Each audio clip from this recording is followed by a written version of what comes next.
The Israeli military has launched a major offensive targeting Hamas in Gaza City. In an encouraging sign for the U.S. economy, retail sales rose a better than expected 0.6% from July to August.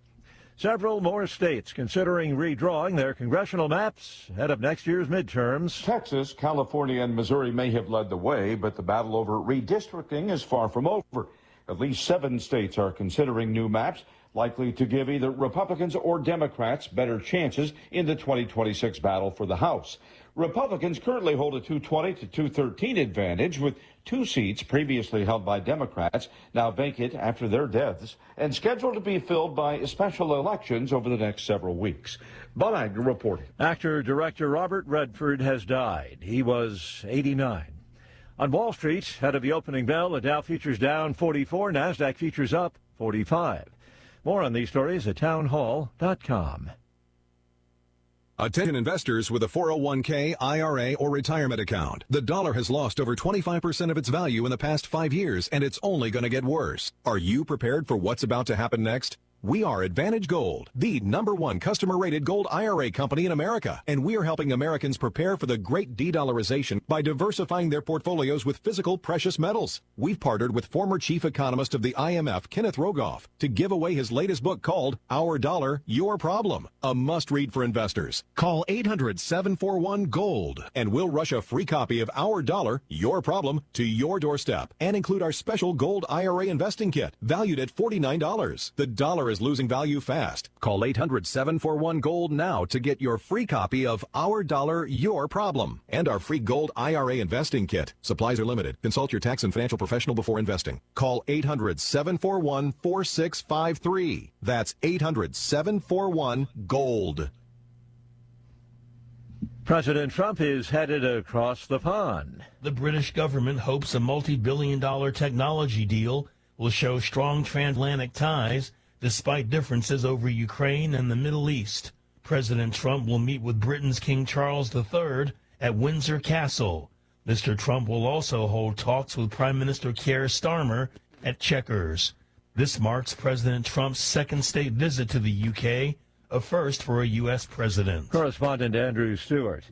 Tensions are on the rise in the already tense South China Sea. 2 vessels, one Chinese, the other a Philippine ship, have collided near a disputed shoal. The Chinese Coast Guard accusing the opposing vessel of ramming one of its ships. China recently tightened its hold over the shoal, bringing expressions of concern from a number of countries, including the United States, the United Kingdom, and Australia. News and analysis, townhall.com. The FAA is looking to levy a $3.1 million fine on Boeing. It's over safety violations, including an incident in January last year when an Alaska Airlines jetliner lost a door plug panel on its fuselage in mid-flight. No one was seriously injured and the plane landed safely. The agency says the proposed penalty covers violations from September 2023 through February 2024. The FAA said it identified hundreds of quality system violations at Boeing's 737 factory and a subcontractor's facility. Boeing has 30 days to respond to the FAA. John Scott reporting. American TikTok users may get a reprieve from the threat of a shutdown after the Trump administration announced it has reached a framework deal with China for ownership of the popular social media video platform. More on these stories at townhall.com.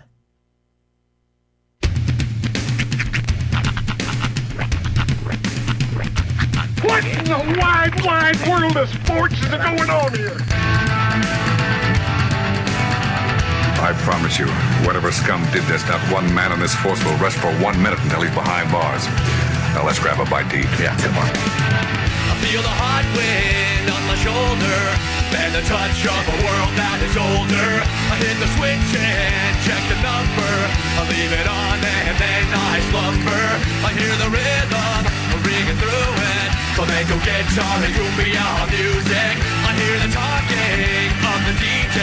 The devil listen, what does he say? I'm on a Mexican radio.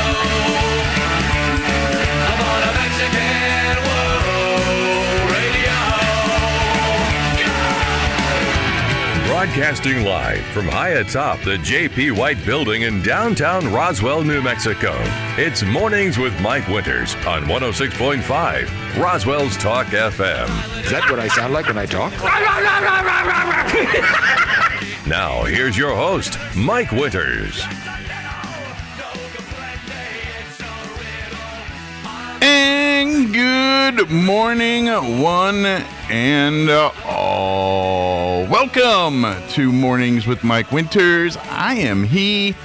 That would be me, Mike Winters. Happy Tuesday, everybody. Although it is kind of our morning show's Monday after we had a Monday on Monday. But happy Tuesday, everybody. Good morning. Hope all of you are having a wonderful day. And it was a day yesterday. So, of course, we had a great weekend with the air races. I think I've heard nothing but win. Folks, stuff seen online, people are happy. They loved it. I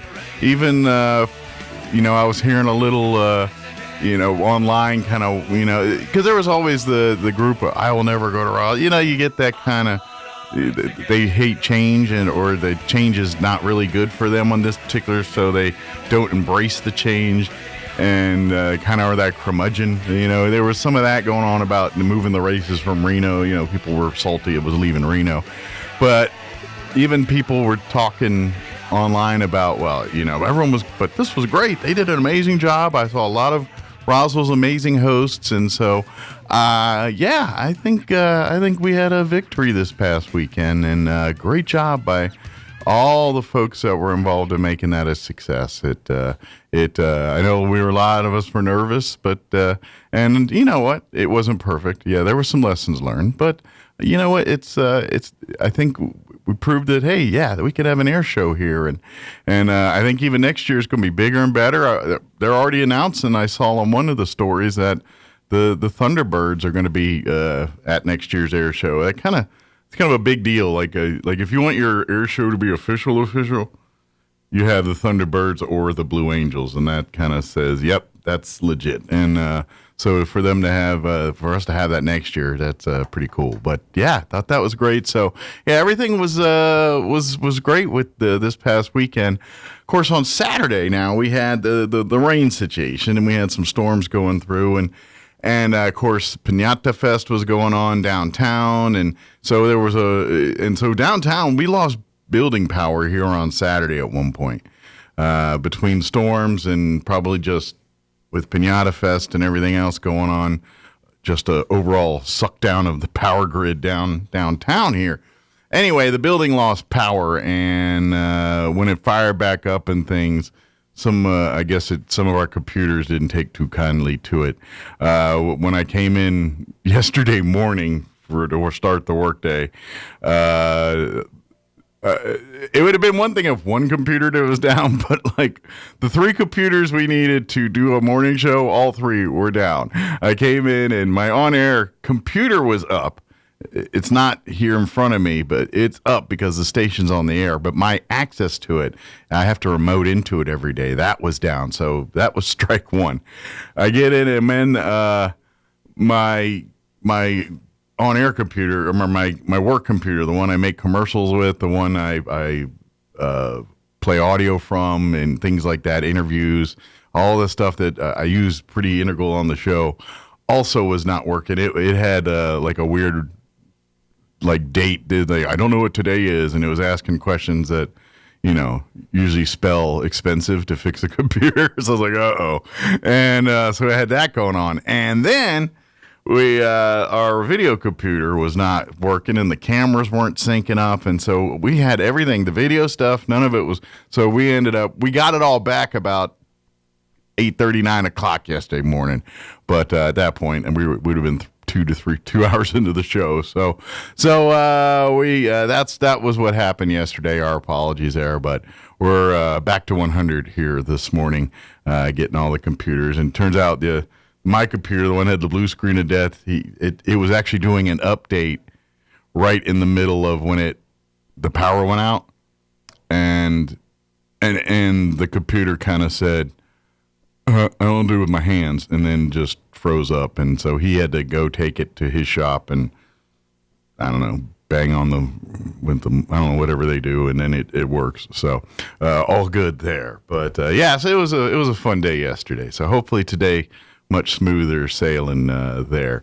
Of course, temps are a little cooler. It is nice. It's 80s, highs of 80s. I love this. And they got a rain chance again tomorrow. Not Saturday rain chance. Don't want that, but just, keeping it cool, keeping it moist.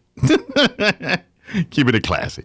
No, but that is a good weather week. I'm happy here. Of course, we're gearing up for fair here in another, week or so, week and a half, whatever that is. It's not next week, the week after. Yeah, so like week and a half, 2 weeks. But yeah, it's another keeps on. The hits just keep on coming with lots of stuff here. So we do have a full slate for you for today's show. Let me give you le rundown. We're going to replay an interview this hour. People don't like getting up so much at 7 o'clock. It's, people do it. They don't like it. So this one's the harder one to fill. But we're going to replay our interview we had on Friday. We had the Chaves County Sheriff's Office join us.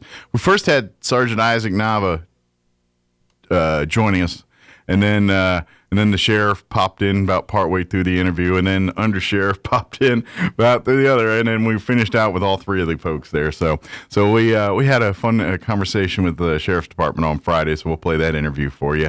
In the 8 o'clock hour, about 8:15, we'll have the folks from the Chaves County Extension Office join us.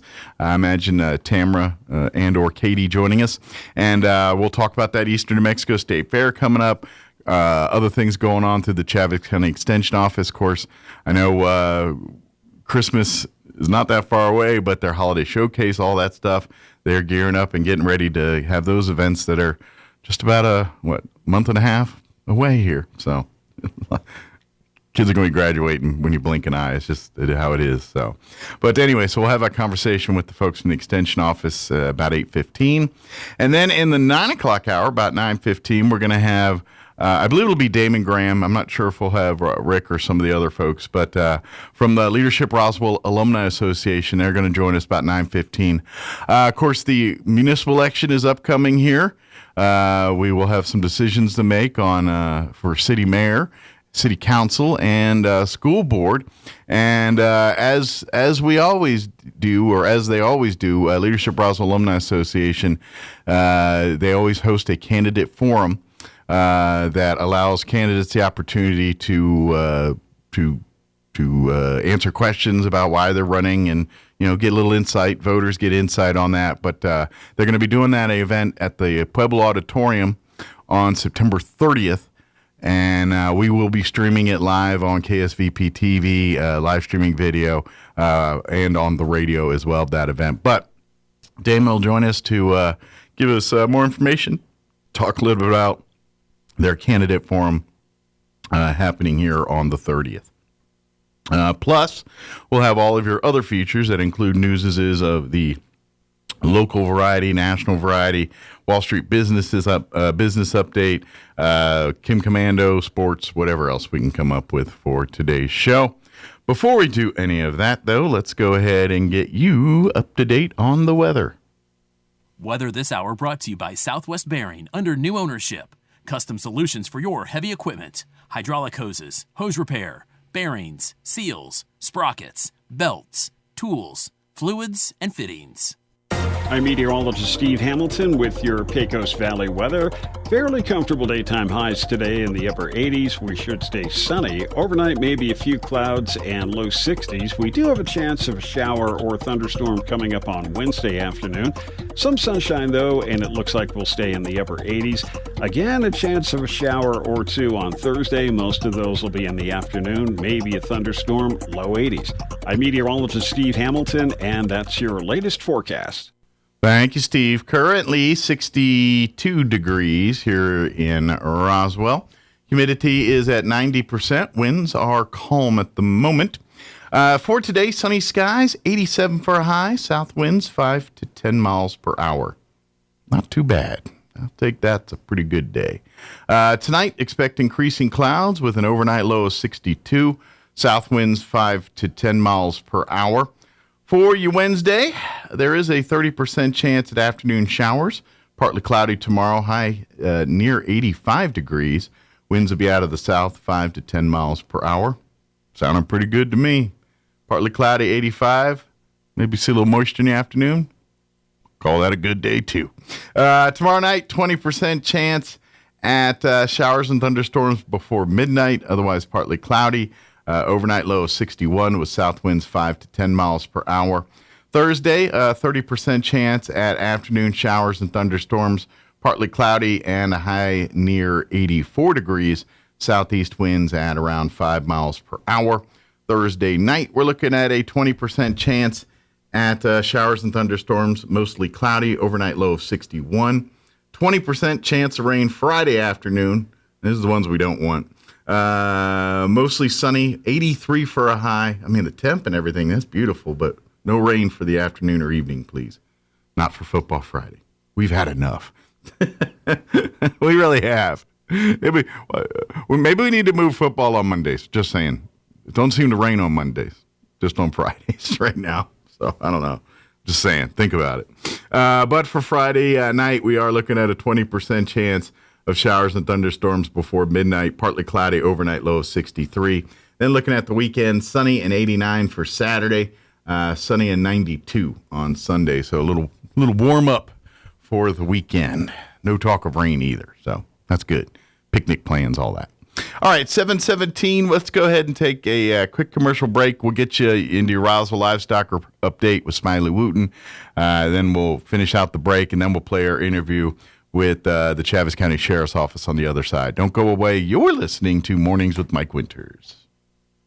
Good morning. This is Smiley Wooten at the Roswell Livestock Auction. 1,123 head of cattle sold on Monday on the lower market with excellent buyer attendance. Compared to last week, stocker calves sold 10 to 20 lower, feeder cattle steady to 12 lower, packer cows and bulls $4 to $6 lower, 3 to 400 pound steers $510, $537, 3 to 400 pound heifers $465, $505, 4 to 500 pound steers $445, $510, 5 to 600 pound heifers $430, $465, 5 to 600 pound steers $410, $445, 5 to 600 pound heifers $4, $430, 6 700-pound steers $372, $410, 6 700-pound heifers $347 to $4, 7 800-pound steers $335, $372, 7 800-pound heifers $282, $347, packer cows $171 at $181, canner and cutter cows $160, $168, packer bulls $196 to $210,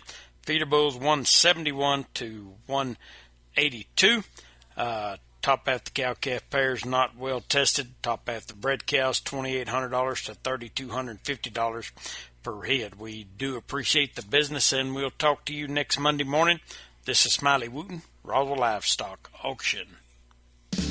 Jennifer here at Trustmark Roofing and Windows. And did you know that we get a bunch of service calls per year from people who didn't even hire us? That means they originally hired someone else to replace their roof, windows, or gutters. Then later, when a problem popped up, they tried to call their contractor back to help, only to find out that the contractor has ceased to exist. They're gone, done, out of state, out of business. At Trustmark Roofing and Windows, we have serviced southeastern New Mexico for 20 years. As a second-generation contractor, we have serviced our area through many major hail and windstorms. We have customers who are the kids of customers that we've serviced many years ago. We will be here when you need us, period.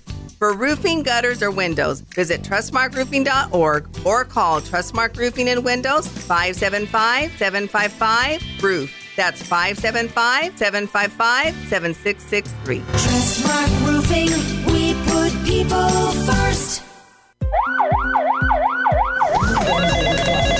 In a medical emergency, every second counts. Artesia General Hospital's emergency department is open 24/7, staffed with highly trained professionals ready to provide life-saving care when you need it most. Don't wait. When minutes matter, trust Artesia General Hospital. Quality emergency care close to home. Learn more at artesiageneral.com. At Richland Motors, it's never been easier to sell or trade your current car, truck, or SUV for a newer model to hit the road in. Even if you don't purchase from Richland, they want to buy your vehicle for top dollar.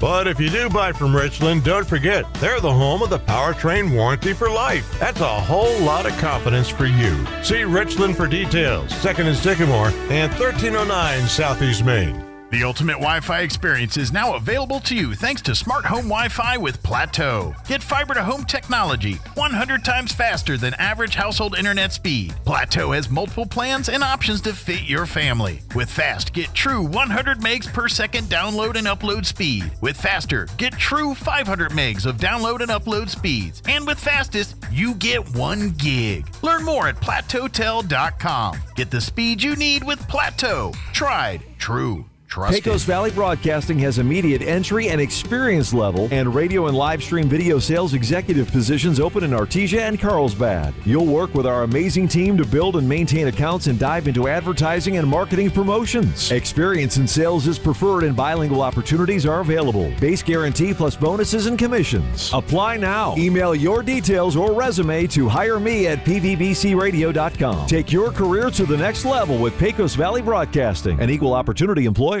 The inventor of Pringles is buried in a Pringles can. I wonder if they got their hands stuck putting him in there. Here's Mike Winters. In the studio this morning from the Chaves County Sheriff's Department, Sergeant Isaac Nava back with us. Good morning, sir. How you doing today? Good morning, sir. I'm doing fantastic. Yourself? How is life at the Sheriff's office this morning? Life is great. Good deal. Life is really, really good. Everything is good. We're out in the county patrolling, making contact and talking with people, from here, from the county, from the city, and people out of town as well. Yeah, a lot of visitors this week. So I imagine you get a lot of folks coming and, if nothing else, just asking for directions and whatnot. It's like, hey, where's this place? Where's that? Yeah, exactly. They're asking, which way's north? Which way is Artesia or Carlsbad? It's like, okay, well, you're in the right place. We got a good sense of direction, our deputies as well, so we love talking with people. Absolutely. Especially when they come from out of town, it's one of those things that if we can help them out and guide them to the right direction, we'll do that. Well, and that's just it. I think most people don't realize that as a law enforcement officer, your day is mostly dealing with that kind of stuff. Things that, yes, you have your moments where you're on a call and you're dealing with incidents like that, but a lot of your day dealing with the public is also just, hey, where's the nearest this, or I'm looking for this, or I can't find that. You're more of just this public servant of information more so than enforcing law.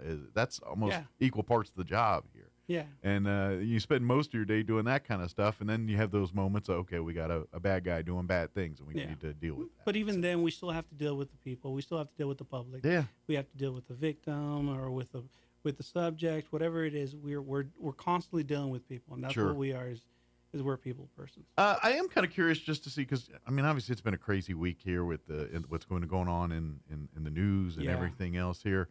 Do you guys see a trickle down effect in that on your calls and things? Do you see an uptick in public sentiment towards one thing or another, or just people getting up in arms or getting a little more emotional? And you guys, do you see more calls when these types of things go on in the public spectrum like this? We do not. We hear about it just like everybody else does. Sure. But it's more of a conversation starter than anything else. Gotcha. When we see somebody, hear somebody, if we go to a call, it's like, hey, have you seen the news? What do you think about this? You know? And for the most part, we in that aspect we deal with that. Right. But to deal with the politics of it, to deal with all that, it's very, very rare that we see these things. Of course, you have the protesters and stuff that do come down, and we still make contact with them. We still talk to them and stuff, but to a big spectrum like you see in the bigger cities, not necessarily. Roswell is a good place, so, and the good people around here, so they have their opinions and they speak with respect. So we're lucky to have the people here. Do you see more, like you said, the public side where you see like your protesters and things? That's pretty, done by the book, by the law. Everyone's respectable for the most part, and everything goes as planned.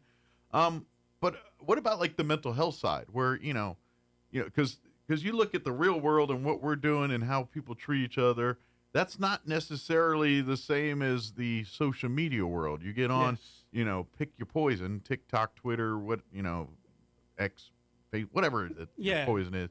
You know, it's just incendiary after incendiary, one way or another, this and that, and people read this stuff and they get turned a certain way and things. Yeah. So I was kind of curious if it's just even domestic violence or those kinds of, not necessarily direct related to the events, but people's mindset, mental health is just deteriorated to where it's affecting their home life, personal life, and usually that's when you guys have to get involved. And that's kind of, I'm wondering, do you see an uptick in those kinds of things when these kind of events go on? It's very rare. It's got to be something very, very public, very huge. Yeah. And I'm not downplaying what happened to Charlie Kirk Sure. whatsoever.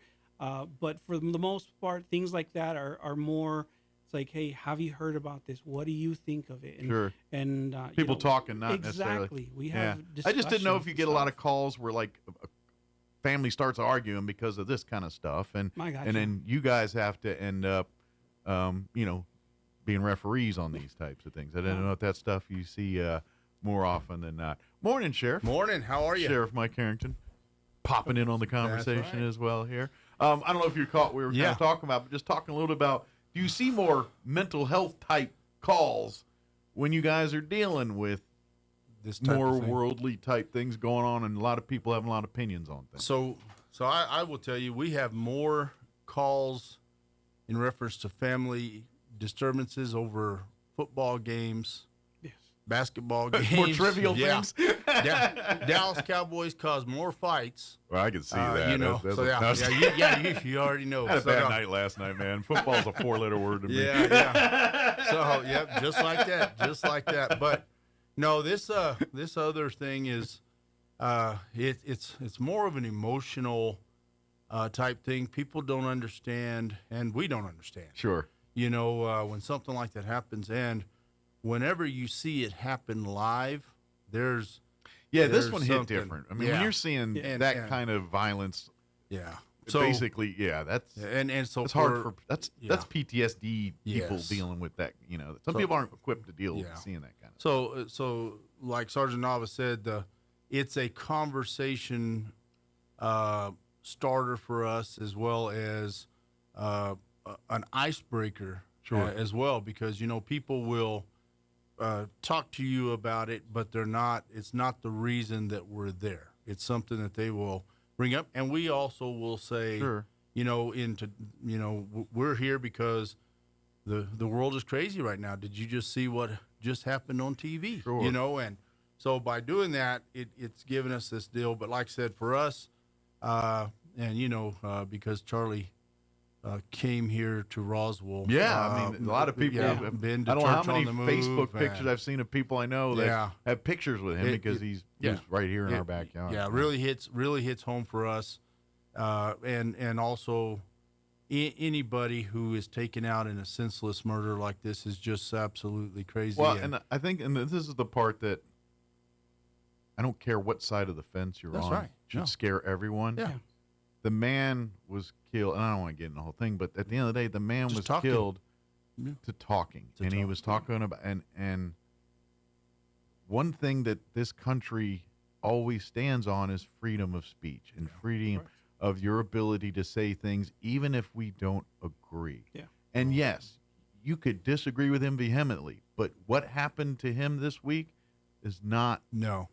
And if that doesn't scare every single American, it should. Yeah. And once again, the other part of this is I was just watching the news conference with Cash Patel and them talking about capturing him and him being turned over by family and everybody. Yeah, they're starting to leak a name out. Yeah, so it's kid got and thing. Yeah, things are starting to come to light. 22-year-old boy who right before this was having family dinner and was talking about this. Yeah.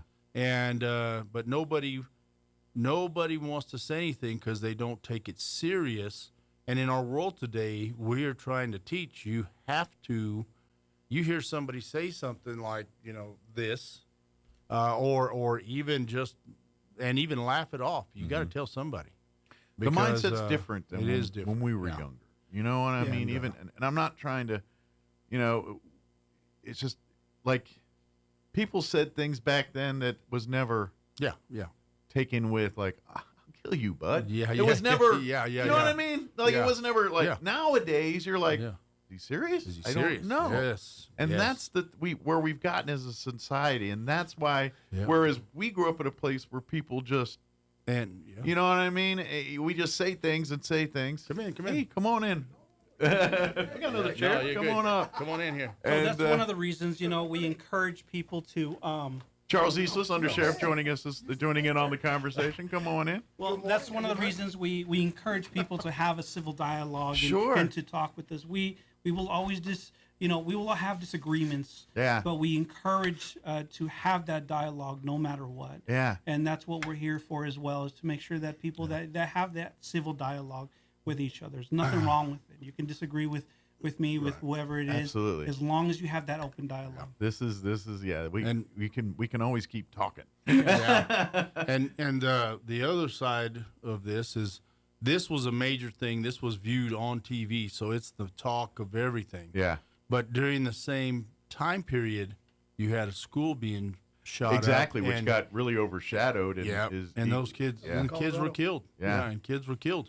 So one of the things that we deal with here locally that does trickle down to us is how to survive an active killer training in the schools, we just got some of the other places here in town that have reached out and requested training in those areas. And this is kind of a busy time of year for you because It obviously really with is. kids going back to school. And this is really the time, new kids, you're instilling these policies and things. So you guys spend a lot of time with the schools training and absolutely. and kind of working with the schools on making sure the students understand the procedures and policies when if type moments happen at the school. Yeah. And that's why we're present at the schools during the mornings and stuff. Even sometimes during the day, my deputies will go out and they'll go to the schools and they'll check in with the school and just do walk around with the kids, just to let them know that we're actually there. Sure. Parents will sometimes ask, hey, what's going on? And what's honestly going on is we're just walking around, just talking to these kids, these educators. Absolutely. And plus you keep because I know this just because it just happened with my wife a couple weeks ago here. You guys also do the protection of the school from the outside stuff too. Absolutely. Like there's for instance, my wife was at Berindo Elementary and there was a guy walking around out there that's saying and doing things that were scaring a lot of people and sheriff's office had to come out and handle business. Yes.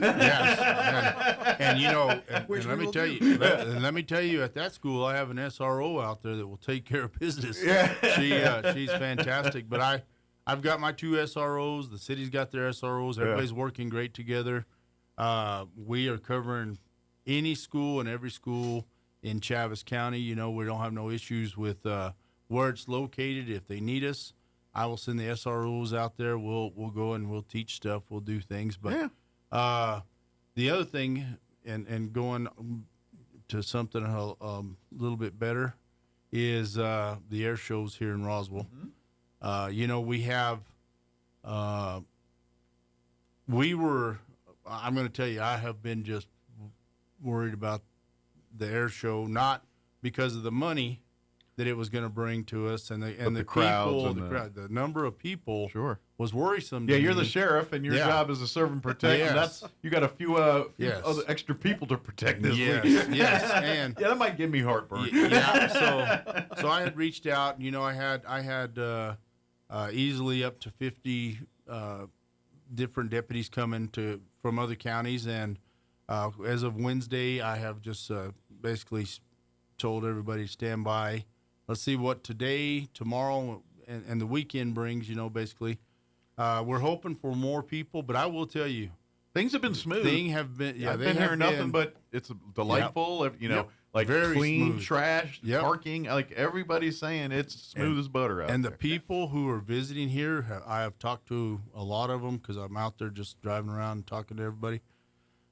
They are very pleased with the way they're treated in Roswell. They're happy with being here. A lot of them will tell you. One of the ladies I just talked to was from Arkansas. Yesterday, she goes, "Oh, this is a much better trip than to Reno." And of course we don't have as many casinos. They come back with more money, probably. More. They'll more appreciate that when they get back. But have you met Riadoso? Come on down. It's like they said during the trip up there, the trip back, and it's a tough ride, to fly. But right now to even fly is expensive. So, but I was talking to another guy, and I don't know how he got all of his stuff here, but he was from Hawaii. And, wow. How'd you get your camper, your trailer, all your stuff here, unless they now have it housed here. Yeah, he's got an inside guy. I was just excited about talking to him and listening to him tell me the stuff. I didn't ask those little questions, but he drove it out of the ocean. And he drives plane number 50. Oh, okay. And he goes, yeah, I drive the plane. He goes, I fly that plane out there, and I was like, oh man, that's but he's got a whole operation then. Yeah. So then when we were out there to watch the planes is amazing. To see him coming across the finish line or whatever by the stands, and as low as they are and as fast as they're moving, and 4, 5, 6 of them at a time just zipping by, it's a sight to see. But the temperature, you got to have an umbrella. You got to have a lot of things. That's the one thing people saying is hot. I'm like, well, it's hot. New Mexico, and you're on a tarmac. Yeah, and you're on a tarmac. There's no shade. There's no shade. There's nothing. It's all white pavement, or Yeah. So it's nice and hot. But nothing like Reno. Yeah. But that's the good part. And then, like I said, my guys on patrol are taking. We're handling everything outside of the gate unless they need help inside. But really and truly, state police has a lot of guys here. The PD, but more. It just seems like fire and ambulance and everybody else is dealing with everything inside because it's mostly heat exhaustion, little things like that Medical, that are happening, but nothing things big. you typically see at an event outdoors with heat and a lot of people. Yeah. So, and it's the first year for this, and I think that some things will be, it'll get better. Absolutely, you gotta work some of the kinks out. It will evolve and more and go in and like I was telling, Reno had 60 years to get this right. Yes, this is year one. I mean, it's going to take a minute. Yep. So that's all I'm saying. So with that, we have a lot of people on the roadway, we have a lot of traffic, and we have other things going on. Well, I have purchased 6 what they call flock cameras. Okay. They set out on the highway, and they not only license plates, but by description, everything like that. Oh, so it picks up like warrants and things like, or if that's a hot tag or whatever. In 2.5 weeks, stuff you see on interstates and big cities and things like that. Yeah. So in 2.5 weeks, we've recovered 6 stolen vehicles. We also were able to locate the people who did the robberies at Farmers Market. And, that was kind of a hot a public. A lot of people. So we know who they are. We know everything. We knew everything because of those camera systems. So one of the things that I'm asking, let me silence this phone because it will ring again in just a minute. It's Murphy's Law. But it'll guarantee to go off on the radio. But I'm going to be asking the commission to help me get another 6 of those. Okay. Because we want to get these located all around us, and the reason is they're amazing. Well, and I would offer on a bigger scope of things. Yep. When we talk about the trafficking, the running, the sex trade, the drug trade. Exactly. How much of that's going on in our county roads? Yes. Because face it, there's a lot of podunk county roads out there. Are. Slap a couple of these bad boys out there, and you never know. Yeah. Who we might pick up. Oh yeah. And really, we have them also on the front of our patrol cars. Some of the patrol cars, so we can run through the hotel parking lots, and it reads every license plate in the parking lot. And it's pretty, you don't have to hold on, I gotta slow down. No. I mean, it's pretty. You can just kind of cruise through and hold back up. And none of that going on. It alerts them, but it also gives them a picture of it right now. So now you know which one you just passed. Okay. So it will tell you. It's complete dummy proof. Yeah. It's like a fucking. The screen turns red and beeps. Yeah. So it's so we're doing a lot of things, and the good thing right now is, I have the support of the county commission to get things like this going. We have the system, the RAP system for stopping cars that are trying to get away from us. We've got a lot of things that have really helped us out a lot to be able to make things safer for the community and doing things. But all of this we call out the commissioners. We let them see what's going on. I hope to be talking in front of the county commission this next meeting about this camera system and showing them pictures and showing them things that we have been able to get. Sounds like it could be money well spent here, you know. But important. Commission's going to do what they're going to do, but make the argument. But and the reason we have to is because it's getting worse. People don't fear the judicial system in New Mexico. So to steal your car, to do these things, there is no fear of that. And because of that, it's happening more and more. So if we can catch somebody who just kidnapped a kid, catch somebody who's hauling people, even who just stole the car, I don't care which one. A criminal is a criminal. Save lives, we're going to save lives. So we're doing that, but goes to my patrol guys who get that information and get out there immediately and get things done. So we get it pretty much instantly as well. As soon as one of the deputies finds something, find a vehicle, or it pops up, everybody's alerted at that point in time. We come up with a contingency plan to keep the public safe, to keep ourselves safe. Sure. So it's good technology. It's technology that's needed. Yeah, it's a really useful crime fighting tool. Very much so. That's you know, and obviously that's and to be honest, where it's at this level, it's probably a lot more affordable than it came out. And I mean, all this stuff's expensive, right? Yeah. But then again, you have to have that conversation. What's the value of life? What's the cost of life? We talk about life's the most precious thing. Well, all right, then this is what it takes to preserve it. Yes. And that's what we're talking about. And that's why I think the sheriff and undersheriff have actually invested so much money in trying to get some of this technology to us, and the training as well. Absolutely. I mean, because there's training that needs to be involved when we have this new technology. Well, and it also lets you guys be better doing the cop stuff. Exactly. And what I mean by that is the talking. Once you got the hard evidence and everything, and now it's like, okay, look, we got you dead to rights, dude. Yeah. Talk with me. Let's work through this and see how. You know what I mean? You can, hit him with the human side and say, all right, we got you. You get it wrong. Let's not turn this into a life-ruining incident or whatever we're talking about. And then we also have the community events, and Charles could probably tell you more about the fair that's coming up that we are. You guys will be all hands on deck on that as you usually are. We'll be out at the fair. We are every year. We'll be out there. We'll be in the parade. We'll be handling part of that. That'll start on the 29th. Both in the parade and protecting the parade. Yes. Yeah, that's right. Yes. Yeah, absolutely. Lights, Performers and lights on duty. and around it. That's right. Yes. That's right. So we have that coming up. We also have some other events. This coming Sunday, we're gonna be escorting the horses again. Oh, cool. For the church there in Dexter. So that if you're traveling around State Road 2 or anything like that, please beware that we're going to be doing that escort again. Yeah, and watch restep. Exactly. Yes. And it'll go from approximately Darby and Old Dexter down to the church there in Dexter. Excellent. So just be cautious, slow down. See a bunch of horses. You're not drunk. That's exactly. Yeah. And then on the 20th, we're going to be doing another escort, which is for St. John's here in Roswell. And it will start at Graves Farm. Okay. And we will escort them up to St. John's. Nice. So we have a lot of things planned. That'll be cool. It's the blessing of the horses. Oh, very cool. So they bring all the horses in, and they do a lot of that stuff. And we have been doing this for about 5 years. Yeah, we've been doing it for a little while. Over 6. So we do it for them all the time. And the reason is, one, we don't want anybody to get run over. Sure. But two, anything like that, we're just glad to be a part of. Absolutely. So it's a good thing. So. Do you guys don't have any mounted?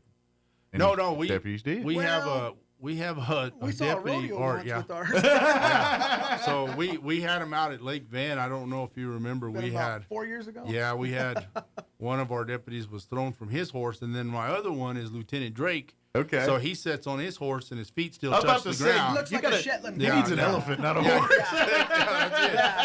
He needs to be riding that ox, or at least one of those like Budweiser Clydesdales or something. They were telling him, sit down on the horse. Yeah. And the horse is like, no, keep tiptoeing. Don't sit down. Poor horse is crying. The the little Shetland pony sees him coming and just so if you waves. have any like 5'5", 5'7" deputies that are about 120, maybe we can make them mount up Some patrol. jockey size.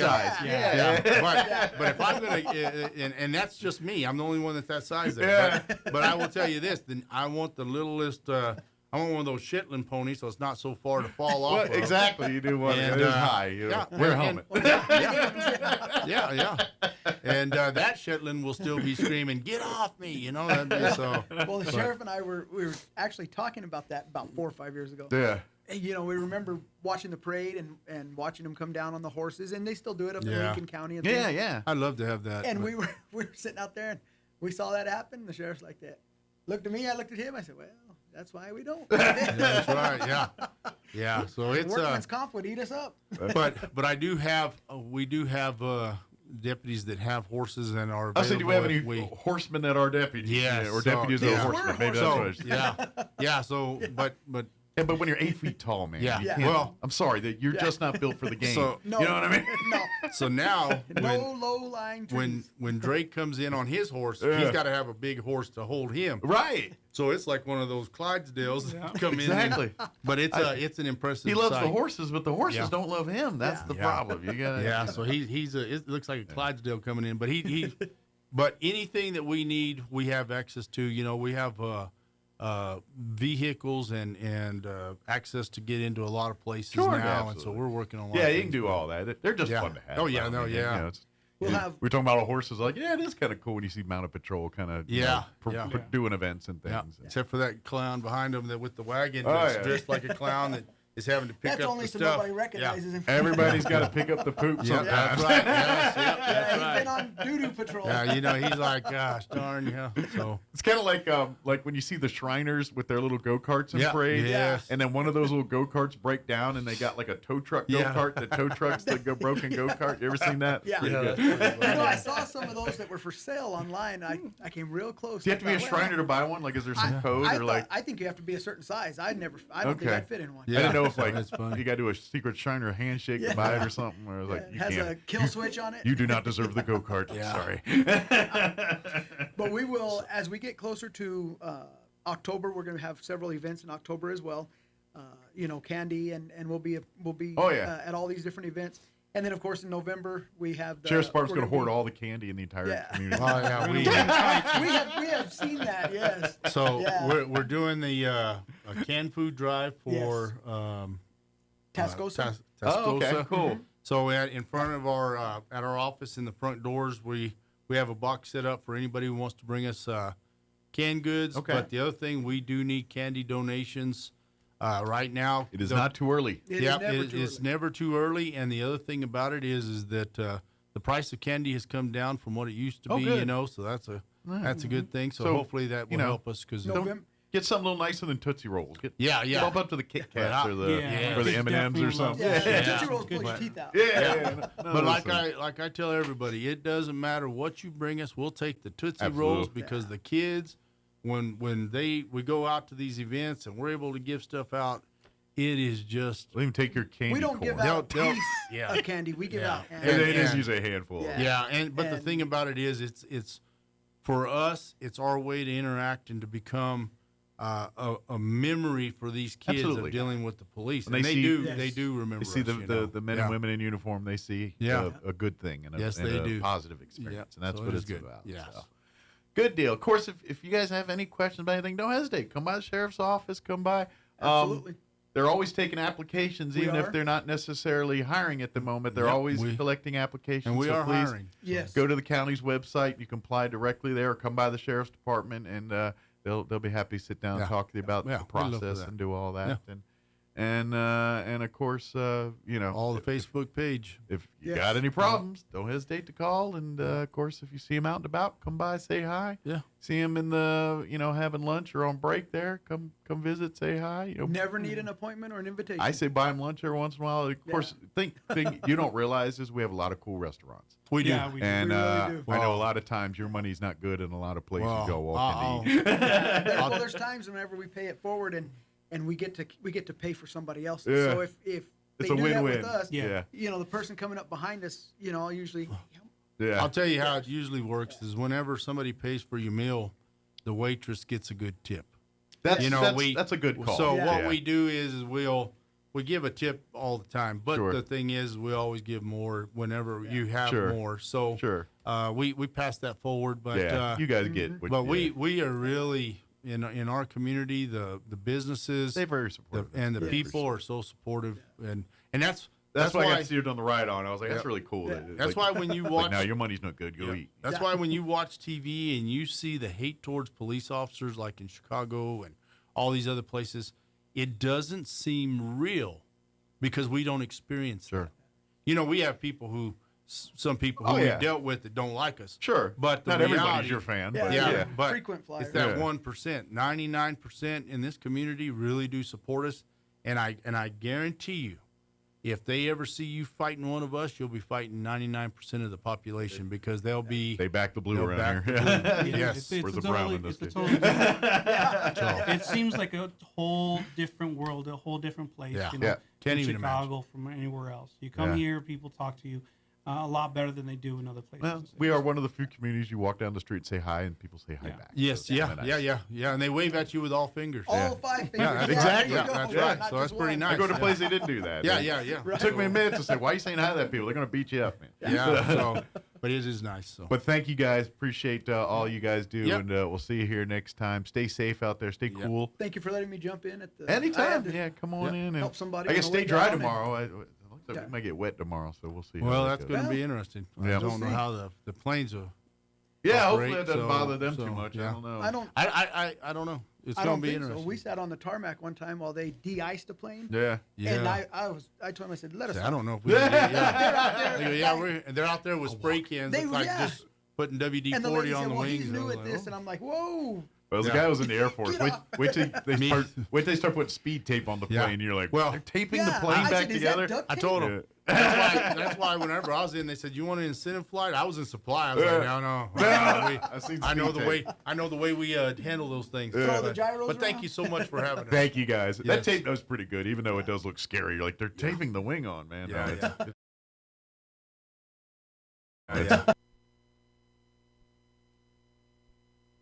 Now for your Pecos Valley News Update. I'm Jared Cirillo. The New Mexico Department of Health's Carlsbad Public Health Office is temporarily moving. The new location, 171 East Stevens Street in Carlsbad, for about 2 weeks for renovations. Limited public health, WIC, children's medical, and vital record services will be available at the temporary location during regular business hours, 8 a.m. to noon and 1 to 5. Eddy County, which owns the building that houses the Carlsbad Public Health Office at 1306 West Stevens Street, is overseeing the renovations to the building. The temporary public health location is the former Eddy County Detention Center. It does remain a secure facility. For entry, you can call 575-887-7556. And the city of Artesia is thanking everyone who helped out in changing the plans for the Red Dirt Black Gold Festival at the last minute. The thunderstorms caused the outdoor music events to be canceled, but a great evening of music was still performed at the Ocotillo. You're up to date. I'm Jared Cirillo. If you're using Instacart to save time, that's great, but you may be spending way more than you think. I'm Kim Commando for Total AV, award-winning antivirus software for just $19 for the first year right now at protectwithkim.com. First, the prices you see on Instacart, they're often higher than in the stores. Some items cost 15 to 30% more. That little bag of grapes is suddenly gold-plated. Always check the store's pricing policy. It's on their Instacart page. Next up, fees, and more fees. You've got the service fee, the delivery fee, the heavy item fee, and of course a tip. That $100 grocery order can quickly balloon up to $140 or more. And here's a sneaky one. If something's out of stock, your shopper might grab a more expensive brand or a totally different item unless you tell them not to. In the app, tap each item and choose Don't Replace or tell them pick something cheaper. Instacart is convenient, but don't let that cost you. Get my newsletter at getkim.com. Cybercrime is on the rise, and hackers are getting smarter every day. From phishing scams to ransomware attacks, criminals are after your devices. and your money. So how do you fight back? One of the best defenses is solid antivirus software. Blocks suspicious websites and stops hackers before they can do any damage. A healthy dose of skepticism when opening emails or clicking links doesn't hurt either. But for the antivirus help you need, I trust and recommend Total AV. They update you in real time, keeping you protected from the latest threats. Go to protectwithkim.com now and get Total AV for just $19 for the first year. It covers up to 5 devices, including Windows, Macs, and smartphones. That's protectwithkim.com. Don't wait until it's too late. Your security matters. Get protected now. Go to protectwithkim.com for my exclusive deal with Total AV. Just $19 for the first year. That's protectwithkim.com. Protectwithkim.com. Protectwithkim.com. I'm meteorologist Steve Hamilton with your Pecos Valley weather. Fairly comfortable daytime highs today in the upper 80s. We should stay sunny. Overnight, maybe a few clouds and low 60s. We do have a chance of a shower or thunderstorm coming up on Wednesday afternoon. Some sunshine, though, and it looks like we'll stay in the upper 80s. Again, a chance of a shower or two on Thursday. Most of those will be in the afternoon. Maybe a thunderstorm, low 80s. I'm meteorologist Steve Hamilton, and that's your latest forecast. It's time for the Chavez County Sports Report. Hey, we got a couple of boys soccer teams that are playing each other today, and both are kind of in need of a victory. Goddard is 2-10 on the season, and they'll be playing at NMMI, which is 3-5. Game time tonight is at 6 o'clock. Goddard's last outing was a narrow loss at home to Chaparral on Saturday. 3-2 was the final score for Goddard. The goal scorers in that game, Eric Nunez and Gavin Soto. Meanwhile, NMMI lost 3-0 at Sandia Prep on Saturday, so the Colts are looking to rebound from that. Roswell, meanwhile, if you're wondering, they're going to be playing Roswell boys soccer is 8-4. They're going to be playing at Portales this Saturday at 1 o'clock. Portales is 2-6. Roswell had a 6-game winning streak snapped with a 2-1 loss at Centennial last Thursday. The Sports Report brought to you by DSI. Call DSI for all your office technology needs. I'm Eric Butler at Roswell's Talk FM 106.5. With the Wall Street Business Report, I'm Bill Alexander. The United States and Britain plan to announce more than $10 billion in economic deals this week as part of President Donald Trump's state visit. That's according to senior White House officials. President Trump wants to do away with quarterly earnings reports. Trump said securities regulators should stop requiring companies to issue financial reports every 3 months and instead switch to a 6-month reporting period. The Securities and Exchange Commission has required publicly traded companies to report on a quarterly basis since 1970.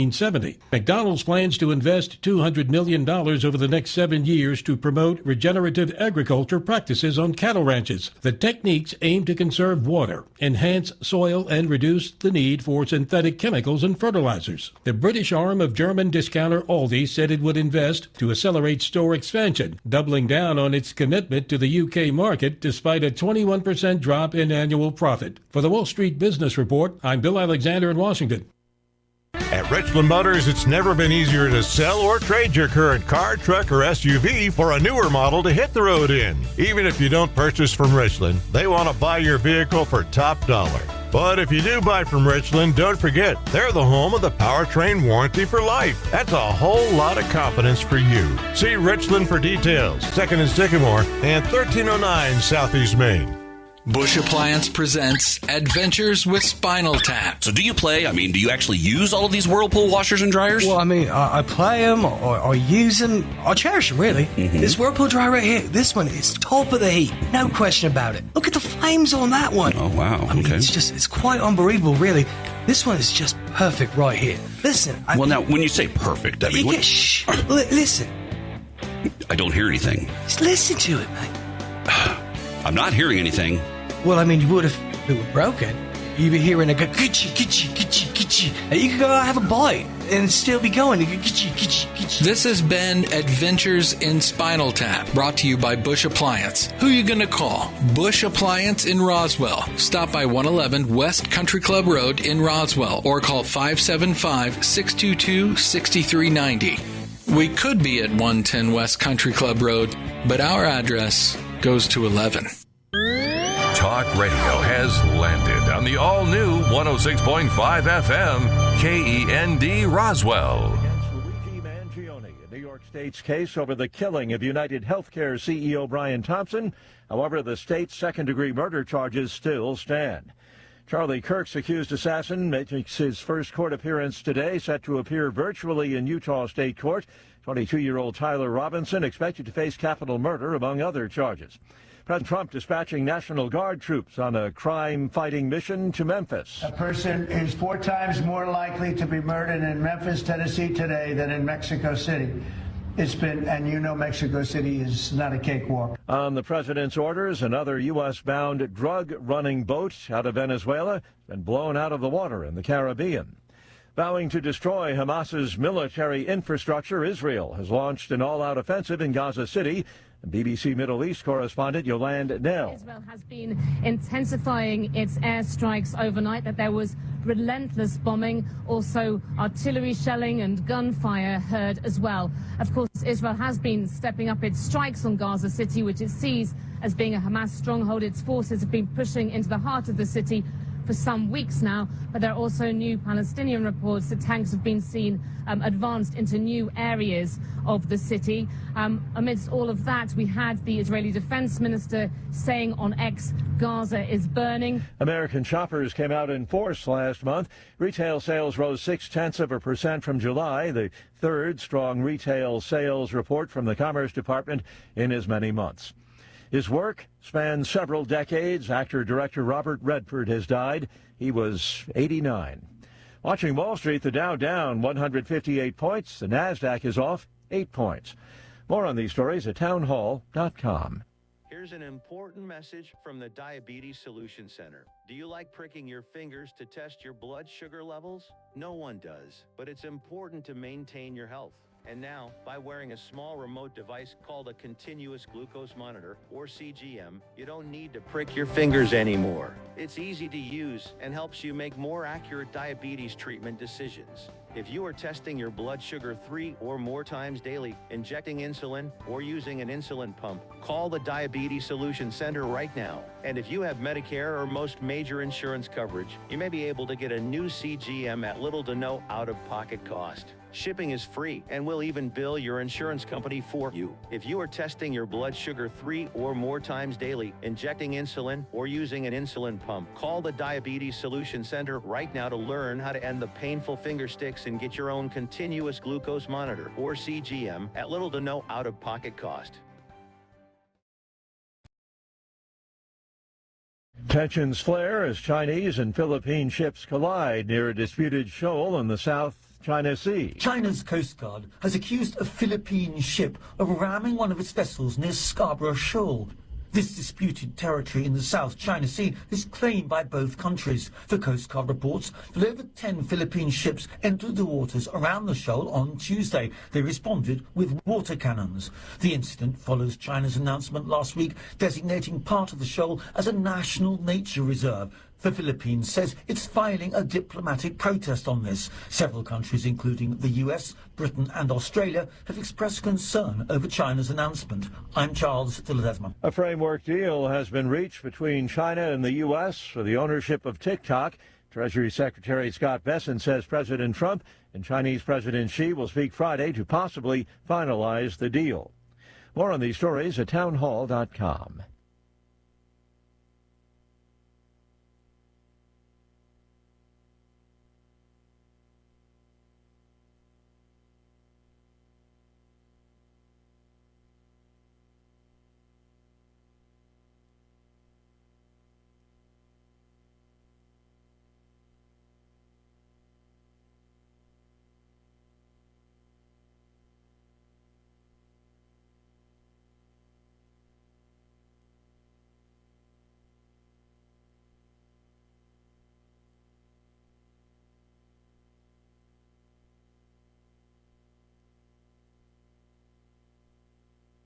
TikTok users may get a reprieve from the threat of a shutdown after the Trump administration announced it has reached a framework deal with China for ownership of the popular social media video platform.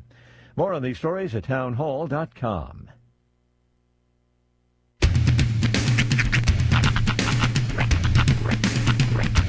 What in the wide, wide world of sports is going on here? I promise you, whatever scum did this, not one man on this force will rest for 1 minute until he's behind bars.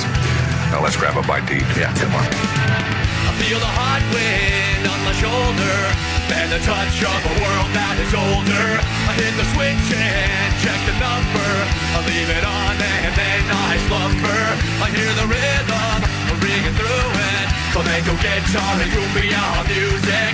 I hear the talking of the DJ. The devil wishing, what does he say? I'm on a Mexican radio. I'm on a Mexican world radio. Broadcasting live from high atop the J.P. White Building in downtown Roswell, New Mexico. It's Mornings with Mike Winters on 106.5 Roswell's Talk FM. Is that what I sound like when I talk? Now, here's your host, Mike Winters.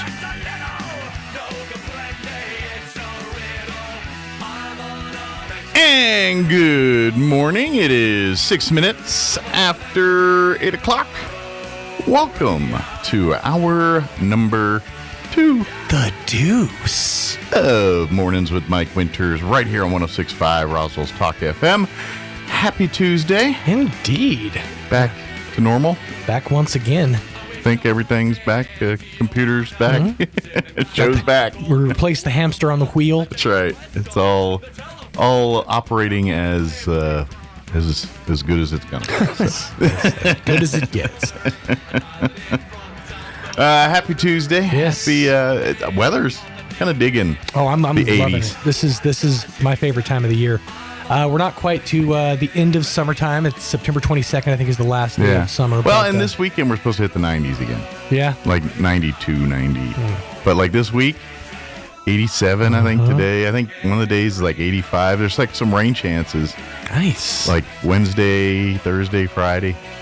Hopefully not Friday, but they're like 20% Friday. But yeah, I determined yesterday we're working our way there. I know you're there, but we're working our way there. But I'm not quite to long sleeve t-shirt season. Like I said, I know you're there. I wore them every day this week. Well, there's only been Monday and Tuesday. Yeah. And Friday, I wore long sleeve tees or long sleeve apparel. But I think I had a hoodie on the other day. I was rocking the long sleeve tee yesterday, and right about midday, I was like, okay, these sleeves are going up.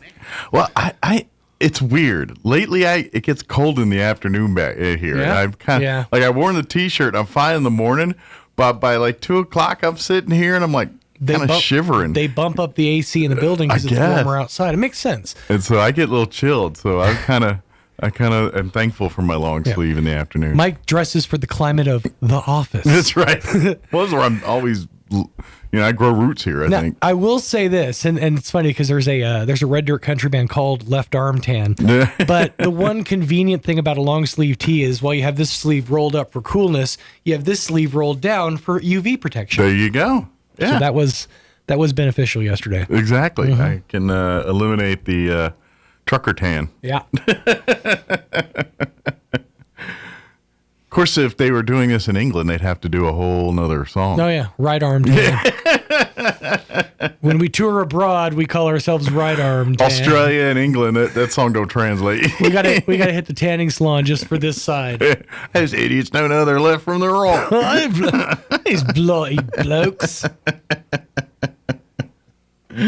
Oh man, but weather gonna be nice this week. I'm kind of digging all that. So. I will take it. Yeah, absolutely. Yep. I was kind of listening to your first hour, kind of the post-mortem from the air show. I will say this: the week leading up to it, I think that we saw it in real time, so it was kind of like the slow build. Yeah. But this last weekend, it was the chaos that I assumed was going to be the entire week. Yeah. So I think that, by this time next year, because they're already talking about bringing back the top 2 classes. Yeah. The reviews are, everything I've seen are being positive. Absolutely. I mean, the negatives are stuff that some of you can't control. Someone's like, it's hot. I'm like, well, it's New Mexico. There's, more shade. Okay. Well, that's something they'll probably work on. And maybe the folks in the area with Airbnbs are a little less advantageous next year. Maybe, just maybe. Yeah, hopefully we get that the gouging situation in check a little bit there. That's the ugly side, you know. Well, but with that will come as more opportunities to lodge and things happen. That'll work itself out a little bit too, the supply and demand stuff. But yeah, it was a win, man. I think everything, people were happy. Out of town folks seem to love Roswell, and I think we pulled it off. We had a great weekend. It's so funny though, whenever like folks from out of town come into town and they do the obligatory things like take pictures with the aliens in front of the McDonald's. Yeah. The other day we were walking into the McDonald's and there were some folks out taking pictures, and Hunter's like, "Can we take pictures with the aliens?" I had to look at him and go, "No, son, that's what tourists do. Gotta learn. That's for the tourists. That's not for us." Us locals. We go to other people's towns. Who are you going to show your picture with the alien to? No, we go to Alamogordo and take pictures in front of big pistachios. That's right. Yeah, that's what we do. But yeah, it was that pistachio's kind of cursed. I've taken pictures with 2 X's now in front of them. Wow, kiss a death nut. That's right. Kiss a death nut. That's fantastic. Yeah, I envision a Robert Stack narrated documentary. 6 couples, 6 pictures, all ending in the same disasters. Update. We still have no idea what happened with this nut. Body cavity searches all around. Sorry, I combined. That was Robert Stack, Beavis and Butthead Do America. See, to me, and I know Robert Stack is Airplane. He's Unsolved Mysteries. Yeah. But to me, the best role he's ever been in was in the movie Basketball. Yes. When he is trying to figure out what happened to one of the creators of Basketball when he disappears. Yep. He comes in at the end, update, and this is he's like already won the championship. Yeah. They're like, update, we still have no fucking idea what happened to this guy. Robert Stack. Classic. Striker. You'll get a kick out of this. So I do a series over on our sister station, 92.9 The Brand. Ding! Called 10 Years Ago This Week. And it's basically a few things that happened 10 years ago this week. Okay. So it was 10 years ago this week that a contestant on the show Jeopardy did not know the answer to Final Jeopardy. Okay. So instead of writing down an answer, what they wrote down was, what is the Ballad of Turd Ferguson? Thusly forcing host Alex Trebek to utter the words Turd Ferguson. I gotta wonder what the answer was to give that I don't know. question. But it was what is the love ballad of Turd Ferguson? Now I think about it, about 10 years ago, was that when that ballad or whatever thing showed up on Netflix, or was that sooner than that? No, that was sooner than that. I think it was probably a little more recent than that. The Western, you know what I'm talking Yeah. about? Yeah, I think I was around COVID that came out, so that was only about 5 years ago. So. Sorry, was Trebek still with us 10 years ago? Yeah. Okay. Matter of fact, I think he was still going strong through partway through the pandemic. Was he? When my sense of time is on that kind of stuff is all kinds of not right. Well, the pandemic messed everybody's timelines up. Yeah, it's almost like AC, BC and AD. It's like before COVID, after COVID, Yep. AC, BC. BC and AC. We are living in the AC times. Things BC don't sync right to the AC and all that. Now. Remember when Walmart was open all night? Yeah. Yeah, those were the days, man. Yeah. I know our grocery stores don't have it so much. I think a little bit at Albertsons. But are bulk food things coming back? Like the barrels of bulk food that you just dipped in, and like that was all. And then I think COVID killed whatever those were left. The one thing that I used to was looking out for was the tub of loose beans. Yes. And they have those. Like I was at Farmers North, and they had the tub of loose pinto beans, which. If you're a kid and you haven't run your hands through the whole loose container of pinto beans, then you haven't lived as a child. There you go. Wash your beans. Please, wash your produce when you get it home. Wash your beans. Because I'm a man of 41, and I still have to fight the urge to go hands in on the beans. Well, and kids' fingers go into places. Just saying. But like I think it like I'll see like you get like the nuts or the dried fruits. Mm-hmm. Like I've seen those still. Yeah. But those aren't like big barrels. They got the little scoops. Yeah, those but are in the theory, you can still put your hand in there and grab stuff. That I guess feels more targeted. You know, like if you're just running your hand through the loose pinto beans, that's one thing. Right. But if you're like opening the hatch and like reaching in just to get your hands into it. If I'm gonna buy a pound of these nuts, I want to know if they're any good. I want to feel for consistency first. I'm gonna eat one. I'm like, hey, right. Is this any good? Yeah.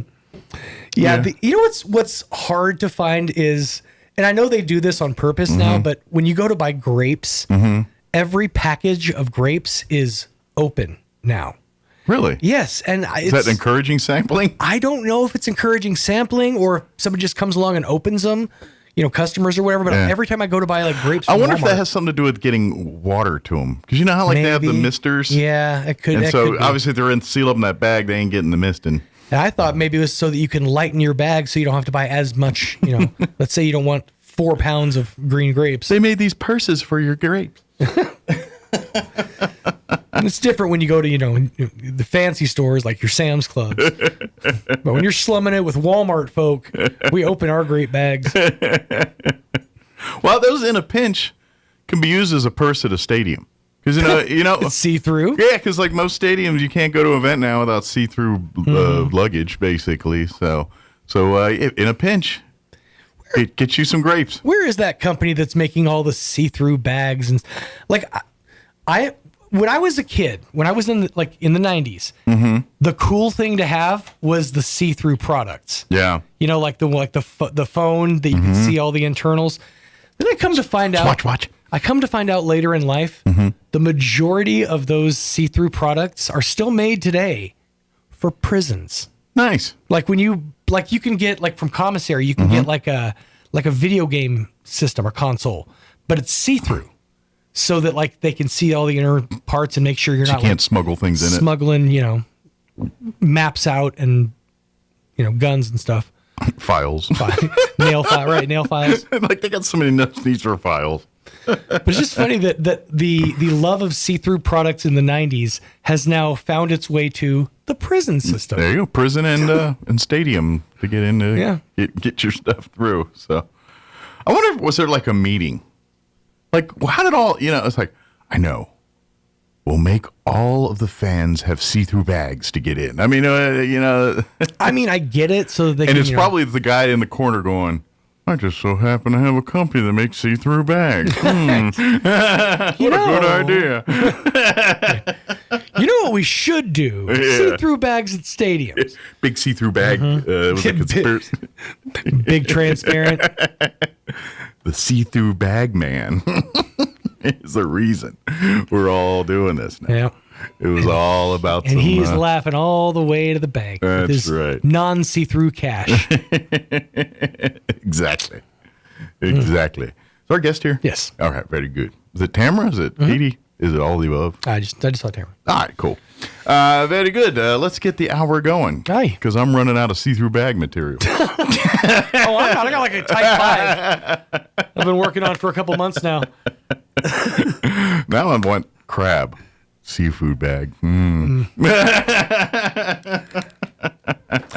Speaking of that, just real quick, I saw something that was, I feel like it was an abomination. So it was a YouTube channel and they were trying to represent a deep fried soft shell crab. Okay. They had it on top of it was like steak in all these different ways. So I had it on top of a steak. It was like unusual way, but all right. Come to find out, soft shell crab wasn't in season when they shot this. Okay. So he took a regular blue crab. Oh, gross. Shell on and battered it and deep fried it. That's disgusting. That feels wrong. That is stupid. You put batter on the out. I mean, I know it was for the visual. Yeah. But it doesn't even look like a soft shell crab. Doesn't even look like a fully hardened shell crab. It's the same thing, but they're molting the shell and but yeah, it's softer. It's like it's pliable. It's literally like eating the crab with the shell when it's in its full normalness. It's on my bucket list. I definitely want to try it. I don't even know if it's edible. That's like eating ceramics. Well, like a hard shell, yeah. But I'm talking about like eating the soft shell crab, like having a soft shell crab. Right, but what I'm trying to say is they're the same crab. Yeah, it's just one is molted. And so to cook a regular crab like a soft shell crab, no. Yeah. No. I mean, I know it was for the visual, but it hit me wrong. It is wrong. It is wrong. That's like boiling bread. Why would you do that? For the story. Same reason I do everything. Yeah. Because I work in morning radio. No, this is wrong. All right. We have the folks from the Chavez County Extension Office. They're going to join us here just a bit, give us an update on, of course, fair, fall activities, all kinds of things. So we'll do that here in mere moments. But before we do that, let's go ahead and get you up to date on the weather. I'm meteorologist Steve Hamilton with your Pecos Valley weather. Fairly comfortable daytime highs today in the upper 80s. We should stay sunny. Overnight, maybe a few clouds and low 60s. We do have a chance of a shower or thunderstorm coming up on Wednesday afternoon. Some sunshine, though, and it looks like we'll stay in the upper 80s. Again, a chance of a shower or two on Thursday. Most of those will be in the afternoon. Maybe a thunderstorm, low 80s. I'm meteorologist Steve Hamilton, and that's your latest forecast. Thank you, Steve. Currently 65 degrees here in Roswell. Humidity is at 87%. Winds are calm at the moment. Nice day today. Sunny skies. 87 for a high. South winds 5 to 10 miles per hour. Tonight, expect increasing clouds. Overnight low of 62. South winds 5 to 10 miles per hour. Wednesday, there is a 30% chance at afternoon showers. Partly cloudy and a high of 85. South winds 5 to 10 miles per hour. 20% chance of rain tomorrow night, mainly before midnight. Partly cloudy with an overnight low of 61 degrees. South winds 5 to 10 miles per hour. Thursday, 30% chance at afternoon showers, partly cloudy and 84. Southeast winds at around 5 miles per hour. 20% chance of rain for Thursday night, mostly cloudy, overnight low of 61. 20% chance of rain Friday afternoon. Mostly sunny otherwise, high of 83. 20% for Friday night as well. Hopefully that doesn't happen. Partly cloudy, overnight low of 63. And then warming up a bit for the weekend. Sunny and 89 for Saturday. Sunny and 92 on Sunday. All right, it is 23 minutes after 8 o'clock. We're going to take a 4-minute break. And then we will have Katie and Tamara join us here from the Chavez County Extension Office. Don't go away. You're listening to Mornings with Mike Winters. Coach, question for you over here. Coach, can you talk about the latest trade rumors? Absolutely. Right now, you can get big money for your trade at Roswell Ford. Start your season with a win at Roswell Ford.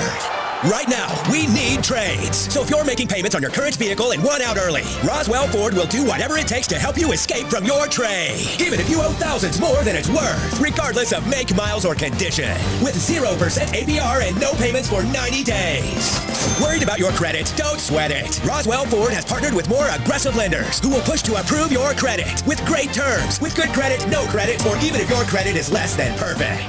All roads lead to huge American-made savings, more for your trade, and a better buying experience. Get on board at Roswell Ford, 821 North Main Street in beautiful Roswell. Call 575-623-3673 or online at roswellford.com.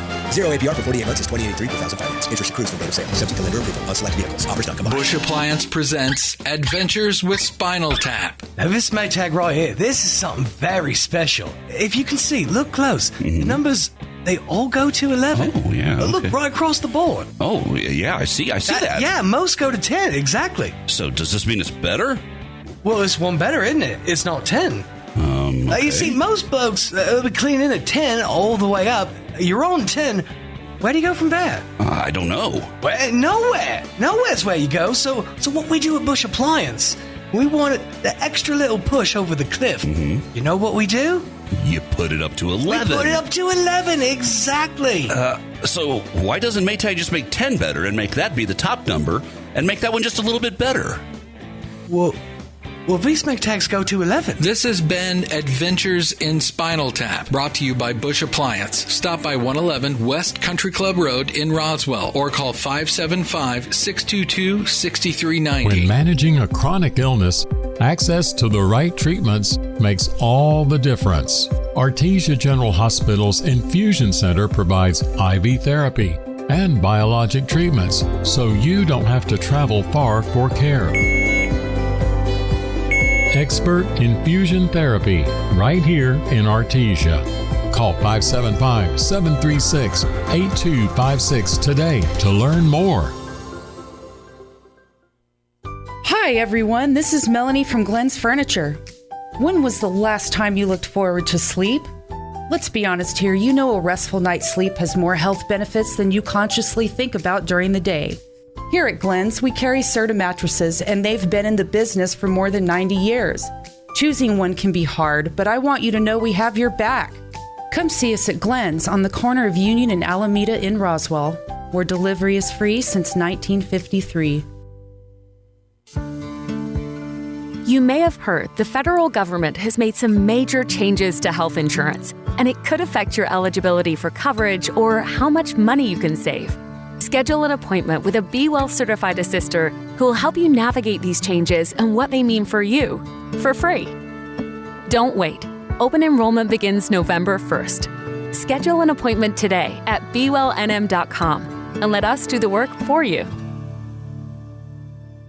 It's one of those things we've all had on our mind. No matter how much we want to ignore it, we all know that wisdom teeth can cause pain, teeth crowding, and even infection. Hi, this is Dr. Sarah Usher with Carabelli Dental. I am proud to be a part of an outstanding team who understands your concerns when considering wisdom teeth removal. Call us today and let our staff walk you through the process so that you are confident and prepared for your wisdom teeth removal. And don't worry, we have sedation dentistry options so that you can rest and feel at ease. Come see the team at Carabelli Dental. Call 575-622-4455. The octopus and the squid both have 3 hearts. That's why they eat so many Tums. Here's Mike Winters. And good morning. It is 27 minutes after 8 o'clock, and joining us in studio this morning from the Chavez County Extension Office, Tamara Schubert and Katie Wright back with us. Good morning, ladies. Good morning. How is life at the Extension Office this morning? Super busy. All right. Yeah. Busy's good, isn't it? Yes. Yeah, that's a good thing. Well, it's fall. Like we just, I mean, there's no breathing because the Chavez County Fairs and all that, and then here in a week or two, we're going to start Eastern New Mexico State Fair. Mm-hmm. And then, of course, you guys get busy in the fall. We got the holiday workshops. We got, of course, there's like fall classes and things, extension clubs, all kinds of stuff. So, yeah, it's kind of, oh, by the way, you're moving to a new digs, too, pretty soon. Oh, yes. So, yeah, let's throw that wrinkle in. So, yeah, it's a little busy. Hey, but when you look at our year, fall's probably the easiest time to move us. That's true. You know what? Yeah, because first of the year is not good because there's always a lot going on there too. And then you certainly don't want to do it when 4-H and all that's kind of in season of recruiting and all that. So, yeah, I guess it does make sense. If you don't pick your poison, this will do it, I guess. But yes, even though maybe a few less activities, we still got lots to put on people's radar here for the next couple weeks. So, do we want to start fair stuff or? Sure. Okay. So we just got back yesterday from State Fair. So that's right. So we just wrapped up State Fair and fairly certain we got another one to get ready for. Yes, State Fair went really well. Our kiddos did great. They always do. Eastern Fair will be here before we know it. That is here in Roswell, which means there's no excuses. Everyone should come participate. Absolutely. See, look at all these awesome things. Most folks listening here can stay in their own bed that week. They don't have to get a room or something up. Correct. Up in the other part of Eastern Fair is that we're running the ice cream parlor, and every scoop of ice cream goes back to these 4-H kids. So you get 1/3 of them go in my belly. You get ice cream and to help the kids. I don't know how much better it gets than that. So come see us at the ice cream parlor for sure. That is by far, and don't get me wrong, I love a lot of stuff at the fair, but you could literally just put me a chair and a table and the ice cream thing, and every randomly ice cream cone shows up, and I'm good for the weekend. I'm really good. I'm good. Throw it around and give me a shake every once in a while. But other than that, I'm pretty. I'm pretty. Yeah, it does support the 4-H, but I'm telling you, it's because there's always that part in the week where it's hot and everything, and you get nothing satisfies it better than dipping around with an ice cream cone and we've got air conditioning in the building, which makes it even better. Exactly. Well, put it this way: it could be your gateway to the commercial building. It's so much easier to shop when you got an ice cream cone in your hand. So go through the ice cream shop. Get you ice cream cone, then go to the other end, and you can start shopping there and work your way into the commercial building and pop out the main entrance over there. I like it. That's a good plan. He's done that a time or two. See, I have a route. Because what happens next is you go in that other room, and that's usually where you find green chili salsas and seasonings, and I'm a sucker for a dry rub. Yep. Like I got about 2 pounds of meat and 80 pounds of dry rubs in my house. You're prepared. I am. You have options. And I'm a sucker. And when it says, "Ooh, there's a new green chili type with something," all right, mesquite green chili. Yeah, let's grab it. Yeah, goes to the New Mexico store. Yeah, I'm so. That's the way I go, and so I'm halfway broke by the time I actually get set foot in the true part of the commercial building. So really, it's a money saving tactic. Exactly the way I see it. But all I know is if you spend all your money on ice cream, you usually end up happy. I like it. I think so. People aren't sad with an ice cream cone in their hand. I'm just saying.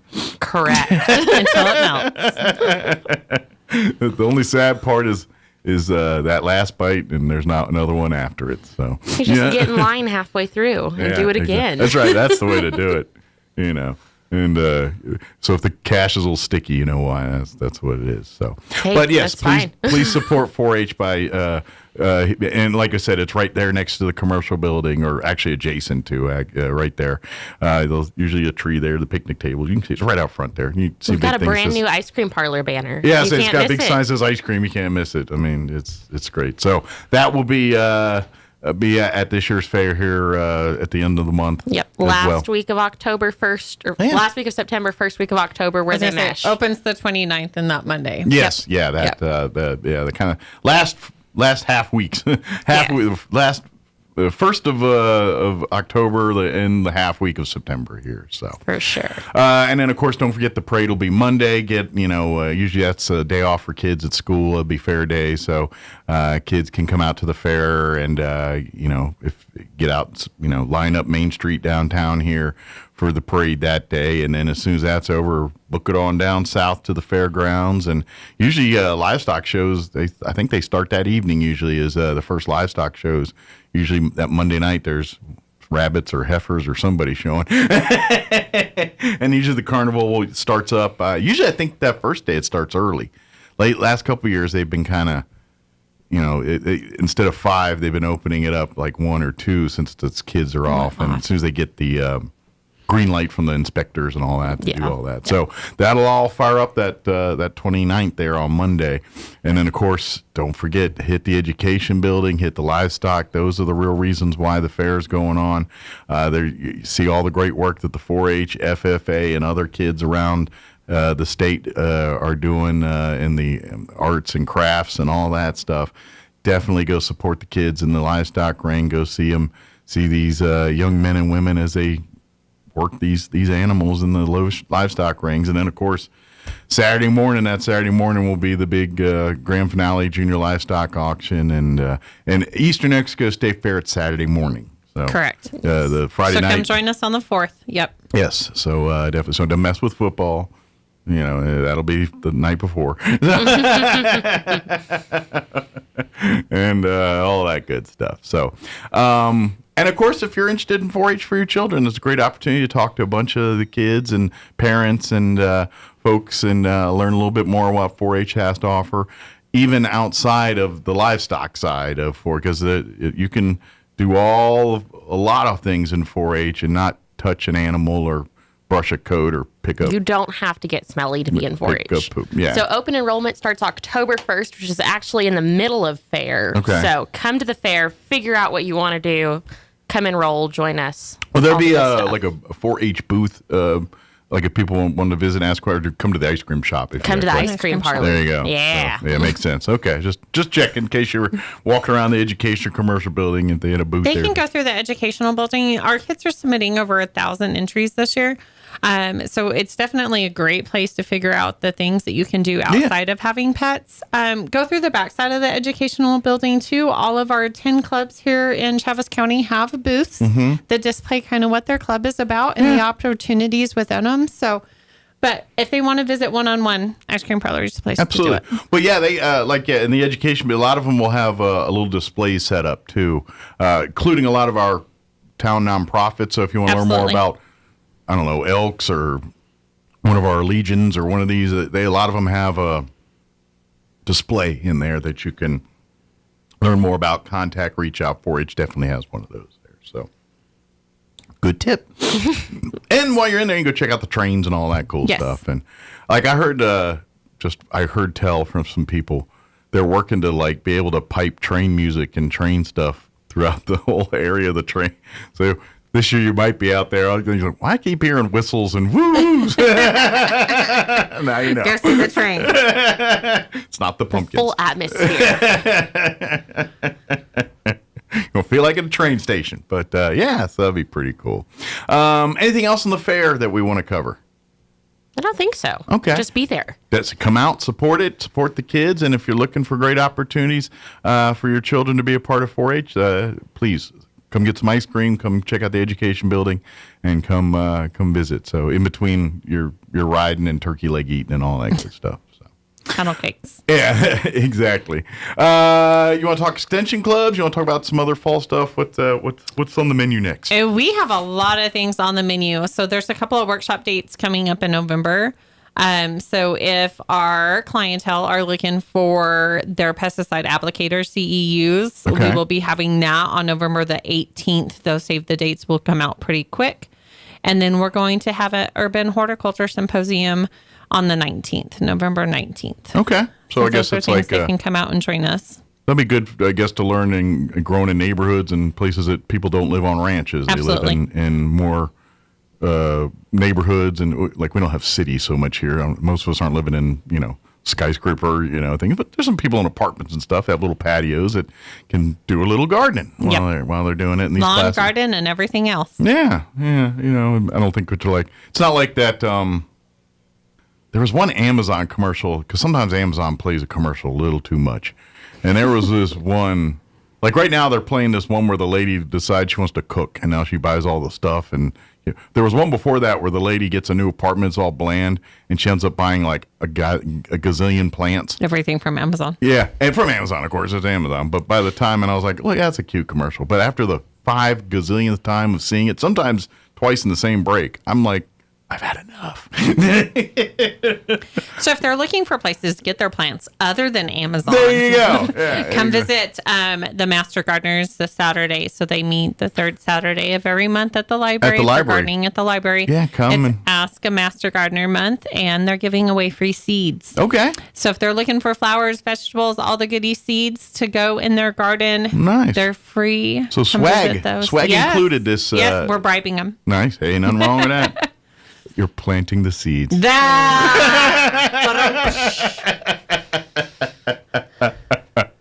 So this is kind of hodgepodge. Like if you've got just general questions for the gardeners that maybe are stumping you, or bring it on, and we'll trade you questions for seeds. There you go. So come think of questions. Come on, put a little effort. If you're just trying to get seeds, just come. But like, is water good for plants? Well, yes, it is. Definitely. We don't water enough. We do not water enough here in town. Yeah. But I'm sure like if you're wanting to grow certain kinds and you're like, man, can I try it here and all this? The Master Gardeners, they'll tell you plant this with this or don't plant this. They can give you the skinny and all of that good stuff. So very good. And of course, 4-H also does their visits out at the Dexter Library too. So we are at the Roswell Library the second Wednesday of every month, and then our Hagerman Library changed to the third Wednesday or the third Friday of every month with their new school system. Okay, very good. And of course, they do an activity, and that's usually geared toward youth students on those. But come one, come all here. And then obviously the Master Gardener stuff's for, adults, but really anybody that's gardening. So if you got kids that are gardeners, and bring them on too. But it's for people looking to kind of, if you either start a garden or if you're got a garden and your garden ain't gardening right, then you hit the Master Gardeners. I feel like in my head, like you come to that meeting, I know it's not, but it would be cool. Like the Master Gardeners have like these green robes. I don't know, something. Go in there and it's like, oh, mighty Master Gardeners, how do I make my plant green? And they kind of powwow and then this thing happens. I'm going to leave that right there. They look wise, you know what I mean? Like my first or second week here, you called them garden Yodas, and I haven't been able to get past that. Yeah. So yeah, they probably don't like me. I respect what they do. I will get a phone call when we get back to the office. People that have, information like that, you always put them in these kind of guru, wise and sage type people, That's what I think of. I think of, can't see their faces, so let it be written, so let it be done. Water your plant. Yes, please. Very good. But so they'll be out Saturday out at the library at here, 10 o'clock. They'll leave the robes at home. I think. I don't know. Maybe they should come and check it out. Why not? Report back. Hey, whatever. Was Mike correct? That's right. Planting the seeds.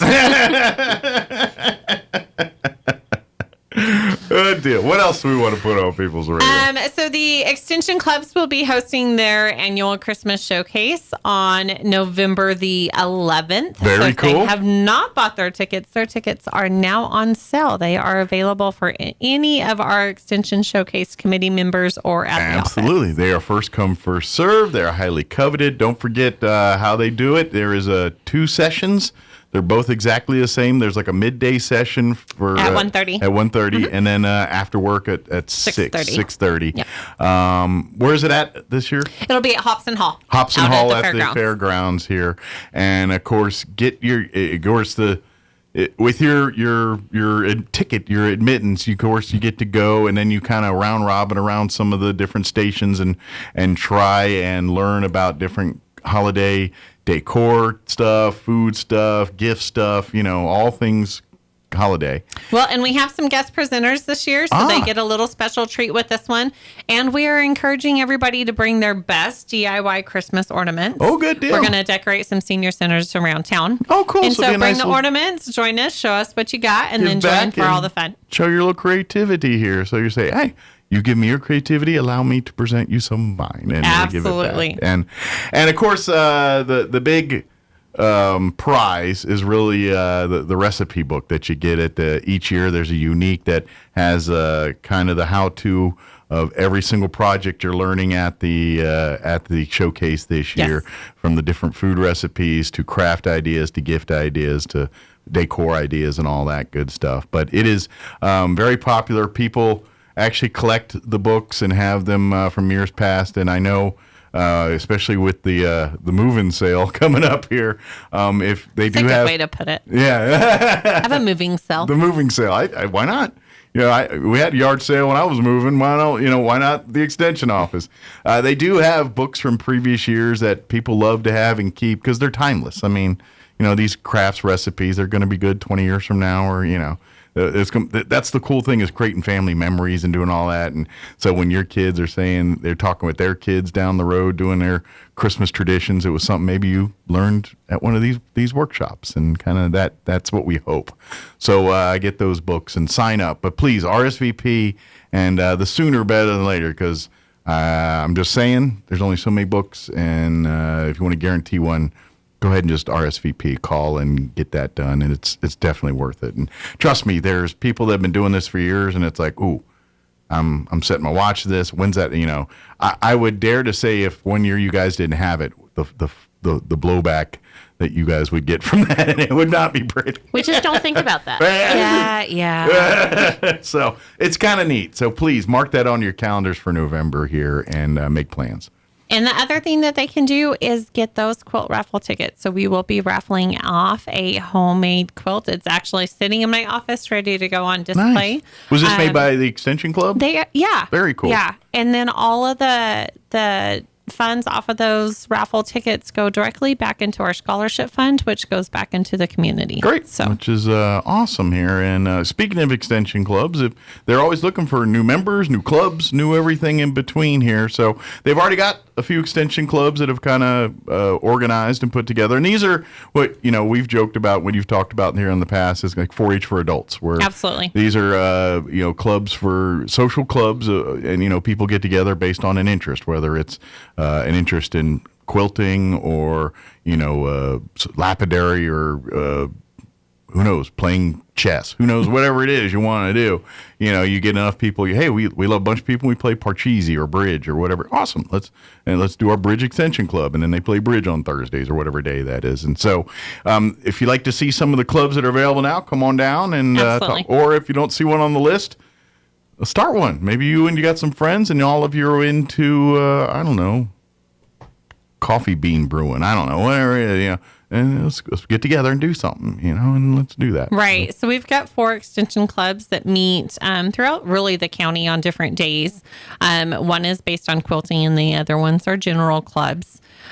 We will be starting a new club in January that's a sewing club. It's going to meet midday on one of the Tuesdays throughout the month with different projects every month. Great. And they can call the office and get on the list for reminders for that one. Please But you're do. right. If anybody wants to get together and make a new club, it's a great way to help us spread education that comes down from the university, in addition to being social and getting involved in the community. Seeing and coming, getting friends. And that's the real, treasure is, you hopefully, you find people with like interest, but then, you make some friends and now you got lunch buddies or, weekend hangouts or whatever, it turns into a bigger thing, or next thing you know, your families are, vacationing together. Who knows? Things like that happen. But please, if you have, especially if you have an interest like sharing or, kind of like those folks who make homemade cards and stuff. That's kind of, that's the perfect type of stuff we talk about. We have some of those ladies. They do amazing work. Yeah, they do. It's a lot of attention to detail. It is. That's my problem, is patience. Desire, really? Yes. Patience, not so much. I used to do those models with the airplanes as a kid. So much glue over glued and everything else because I lack patience. It's together. It looks a hot mess, but it's together. It's not coming apart. That's right. It's glued to my hand. But anyway. But yes, please reach out if you're interested in becoming part of one of the current extension clubs or would like to be interested in starting on one of your own here or got a group already. So good deal. What else we want to mention here? We covered the showcase. We covered fair. We covered extension clubs. What else do we want to talk about? I think that's all I've got. Yeah. Think we got it covered?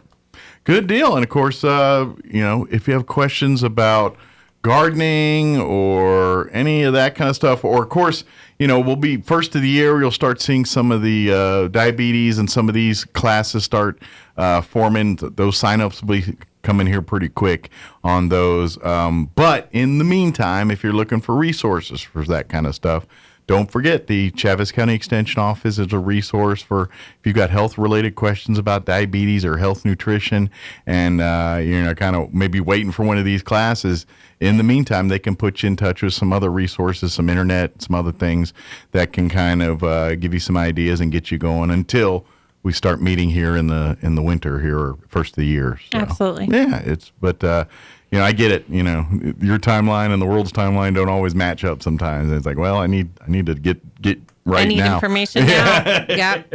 Give us a call. Yeah, absolutely. And of course, if you have any questions about any of the pesticides or any of that type of certifications or anything, don't hesitate to call. Or if you're wondering, does this plant look right to you, then please reach out. They can help you do that too. Call us. And if you love plants and bugs, our ag position in the office is still open. Yeah, so apply. Come join the team. Yeah, you can apply probably through Workforce Connections. They probably have NMSU.edu on the job and posting the site. NMSU website there. They can go and do all that too. So good deal. Do you have any questions or anything? Give them phone numbers and all that stuff to call. They can call us at the office at 622-3210. And for the time being, you can stop by the office at 200 East Chisholm Suite 4. That is soon to move here. Yes, and we have to start memorizing the new address. Yeah. Well, there's going to be that day where you go to the old place, like, oh, kind of ghost town here. Oops, wrong spot. Whoops. Especially if you've been doing it a while. You know, you get in automatic pilot mode. You do. You know, in the mornings, especially. Next thing you know, like, oh, wait a minute. I just habitually did 4-H in Travis County as a kid. So that is literally the building. You literally been going yes, there. And so, yes, it's going to be an awkward change, but we are very blessed to have the opportunity for a newer building for our habits you got to break or change. Absolutely.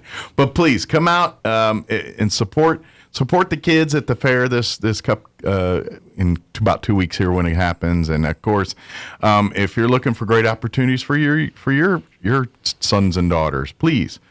4-H has got a lot of great stuff here. Now's a great time to go and so come see them in action. Come out to the fair. Go to the education building. See all the arts and crafts and the artwork, the paintings, the various art.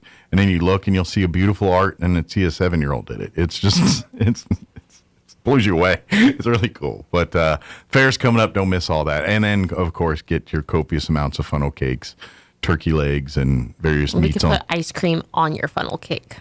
That's a great idea. That's a fine idea. That's, you could. I think we should make our own version of like a funnel taco, like the funnel cake, the ice cream taco. So cool. And remember, it's at the fair, and you know my rule. When you eat fair foods at the fair, those calories don't count as long as you eat them on the fairgrounds. That's the rule. Now, don't leave the fair with it because those calories count double. When you leave the ground, that's the drawback. We may have to try that. We may have to go get a funnel cake and then come back to the ice cream parlor and. Okay, so we did funnel cakes and butter pecan ice cream last year. Nice. And it was so wonderful. But I'm thinking like a taco situation. Yeah. Funnel cake, ice cream, and maybe some hot fudge, whipped cream. So you need to buy lots of ice cream this year so we can buy the equipment to make funnel cakes and ice cream parlor. Love it, man. Yeah. Well, I mean, that's how the waffle cone started. It was like a World Fair or something, and the guy ran out ice cream bowls, and so he saw the waffle guy, and he rolled it up, and voila, the waffle cone. Funnel cake cone. I'm in. Could be the thing that the game changer. No change has been this big since the corn dog.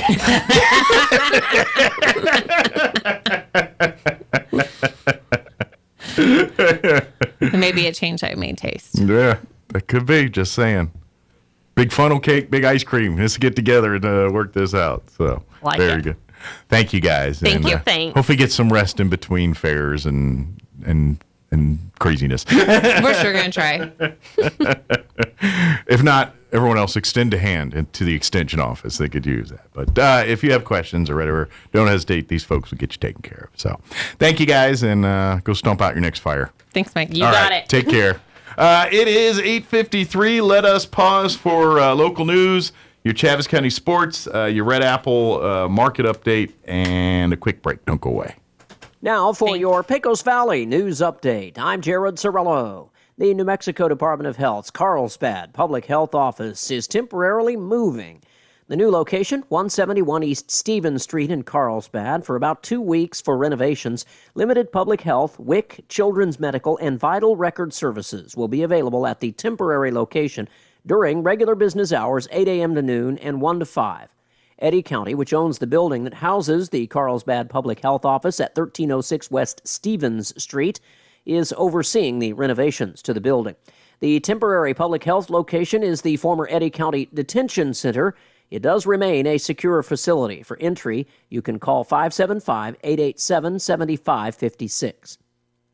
And the city of Artesia is thanking everyone who helped out in changing the plans for the Red Dirt Black Gold Festival at the last minute. The thunderstorms caused the outdoor music events to be canceled, but a great evening of music was still performed at the Ocotillo. You're up to date. I'm Jared Cirillo. It's time for the Travis County Sports Report. Hey, we got a couple of boys soccer teams that are playing each other today, and both are kind of in need of a victory. Goddard is 2-10 on the season, and they'll be playing at NMMI, which is 3-5. Game time tonight is at 6 o'clock. Goddard's last outing was a narrow loss at home to Chaparral on Saturday. 3-2 was the final score for Goddard. The goal scorers in that game, Eric Nunez and Gavin Soto. Meanwhile, NMMI lost 3-0 at Sandia Prep on Saturday, so the Colts are looking to rebound from that. Roswell, meanwhile, if you're wondering, they're going to be playing Roswell boys soccer is 8-4. They're going to be playing at Portales this Saturday at 1 o'clock. Portales is 2-6. Roswell had a 6-game winning streak snapped with a 2-1 loss at Centennial last Thursday. The Sports Report brought to you by DSI. Call DSI for all your office technology needs. I'm Eric Butler at Roswell's Talk FM 106.5. I'm meteorologist Steve Hamilton with your Pecos Valley weather. Fairly comfortable daytime highs today in the upper 80s. We should stay sunny. Overnight, maybe a few clouds and low 60s. We do have a chance of a shower or thunderstorm coming up on Wednesday afternoon. Some sunshine, though, and it looks like we'll stay in the upper 80s. Again, a chance of a shower or two on Thursday. Most of those will be in the afternoon. Maybe a thunderstorm, low 80s. I'm meteorologist Steve Hamilton, and that's your latest forecast. All across America, this is the Red Apple Audio Network's Market Report, sponsored by Abacus Global Management. Good morning.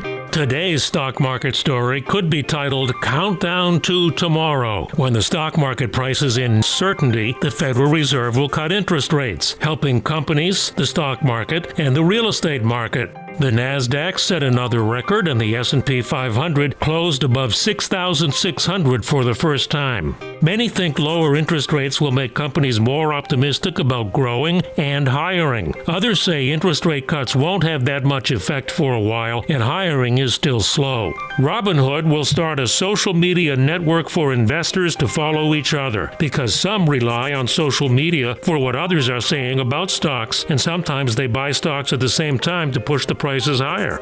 Tesla's stock has risen 85% from its April low. GeneDx tells the Wall Street Journal they're making new discoveries every week on treatments for diseases. Veteran investing columnist Jason Zweig says with stocks high, some investors now want more and more and higher, but he says the quest to get rich quick with rapid and risky trading ends in tears. With business, I'm Joe Connolly. This is the Red Apple Audio Network's Market Report, sponsored by Abacus Global Management. What if the future of finance wasn't built around averages, but around you? At Abacus Global Management, we're reshaping financial planning around the most personal data point, your lifespan. But it's more than just insight, it's control. As a technology-driven asset manager, we're empowering investors with an integrated system to take command of your time, your future, your financial destiny. This is a new era of investing. Take control at abacusgm.com.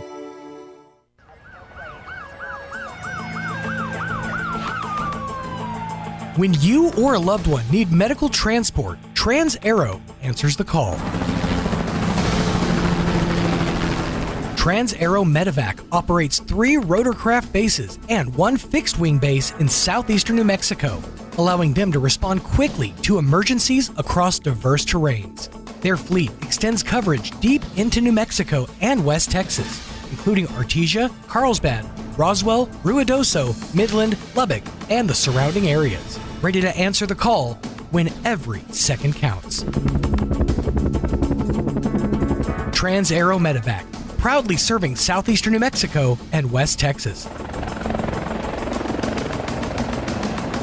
Flown for free, thanks to the partnership from the City of Artesia and Trans-Aero Medevac. Life support by air. Ready, set, hurry on down to Tate Branch Roswell, where we finish first. Experience the Tate Branch difference here at Tate Branch Roswell, where business is done the Tate Branch way with honesty and integrity to deliver an exceptional customer experience. We have a huge selection of pre-owned cars, trucks, and SUVs that are priced to move and are backed with a lifetime powertrain warranty. It's all backed by friendly hometown customer service that puts you first every time. So don't wait. Head on down to Tate Branch Roswell right here at 2000 West 2nd Street and drive home happy today. Tate Branch Roswell. Come experience the world-class experience you have been waiting for. It's too bad the Eastern New Mexico State Fair doesn't have a category for weeds, because with all the rain we've had, they'd be giving out lots of blue ribbons.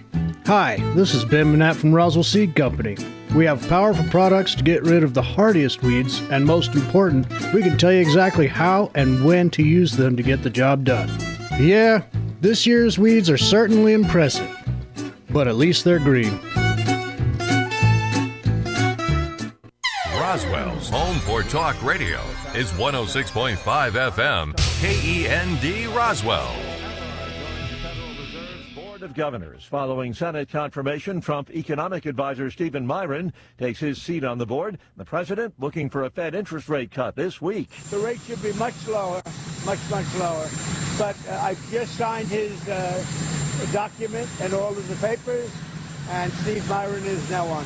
GOP lawmakers in the House coming to the defense of the Trump tariffs. Republicans on the Rules Committee advanced a procedural measure Monday night that would extend until March 31st to block on efforts by Democrats and several Republicans to end the national emergencies underlying President Trump's sweeping tariffs, including on Mexico, Canada, Brazil, and his Liberation Day levies from April. It would also block resolutions of inquiry, measures that can be used by the House to compel the release of information from the executive branch. The House is set to vote Tuesday on the measure, which also tees up several D.C. crime and governance-related bills for floor debate.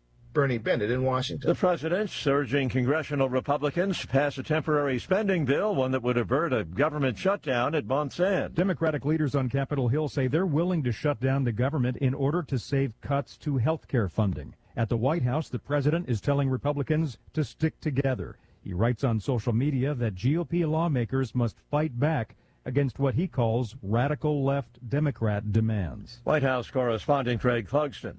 While dismissing terrorism charges, a New York judge is keeping state murder charges against Luigi Mangione, charged in the fatal shooting of United Healthcare CEO Brian Thompson. Capital murder and other charges to be lodged against Tyler Robinson, 22-year-old man accused of assassinating Charlie Kirk, to appear virtually today in Utah State Court. Hollywood legend, actor, director Robert Redford has died. He was 89. Wall Street, the Dow down 152, townhall.com. Hey, it's Everybody wants cheap airfare, but where do you find it? You call low-cost airlines. Their prices are direct from the airlines, and they're so low you can't find these fares published anywhere. They specialize in cheap flights, discount hotel rooms, cheap car rental rates, and great package deals anywhere around the world. Wherever you want to go, they can help you get there cheaply and with a best price guarantee. If you want the lowest prices on your airline tickets or other travel services, call now. That's right, call. That's the only way to get these rates. Experts are standing by 24/7 to get you the cheapest airfare and hotel rates available. So don't wait. Call right now for the lowest travel prices anywhere and for great last-minute travel deals, too. Call 866-755-5300. That's 866-755-5300. Again, that's 866-755-5300. Call us right now.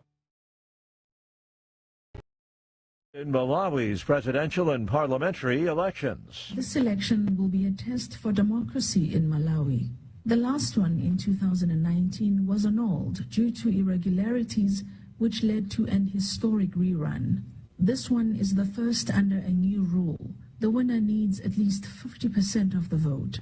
It's expected to be a two-horse race between the former president, Peter Mutharika, and the incumbent, Lazarus Chakwera. Concerns that there'll have to be a rerun have also been growing, as analysts have predicted that none of the candidates will secure a majority in the first round. The BBC's Namsa Maseko. Prime Minister Keir Starmer is condemned as dangerous, remarks by Elon Musk, the billionaire businessman telling an anti-illegal immigration rally in London that violence is coming to Britain, and he urged people to fight back. News and analysis, townhall.com. Arnold Schwarzenegger entering the national battle over U.S. House control. The former Republican California governor is urging the state's voters to reject a November ballot proposal to rejigger districts that he said would erode democratic principles. Schwarzenegger said Monday that the Democratic-backed Proposition 50 is insane. The proposal, championed by Democratic Governor Gavin Newsom, would temporarily set aside districts crafted by an independent commission and replace them with reshaped districts designed to benefit the party's candidates in the fight for House control. The move is similar to a GOP-led effort in Texas pushed by President Trump. Keith Peters, Washington. It's called the Stop Illegal Entry Act, passed by House Republicans. It mandates tougher penalties for aliens who re-enter the country illegally, as well as for felons already here illegally. More on these stories at townhall.com.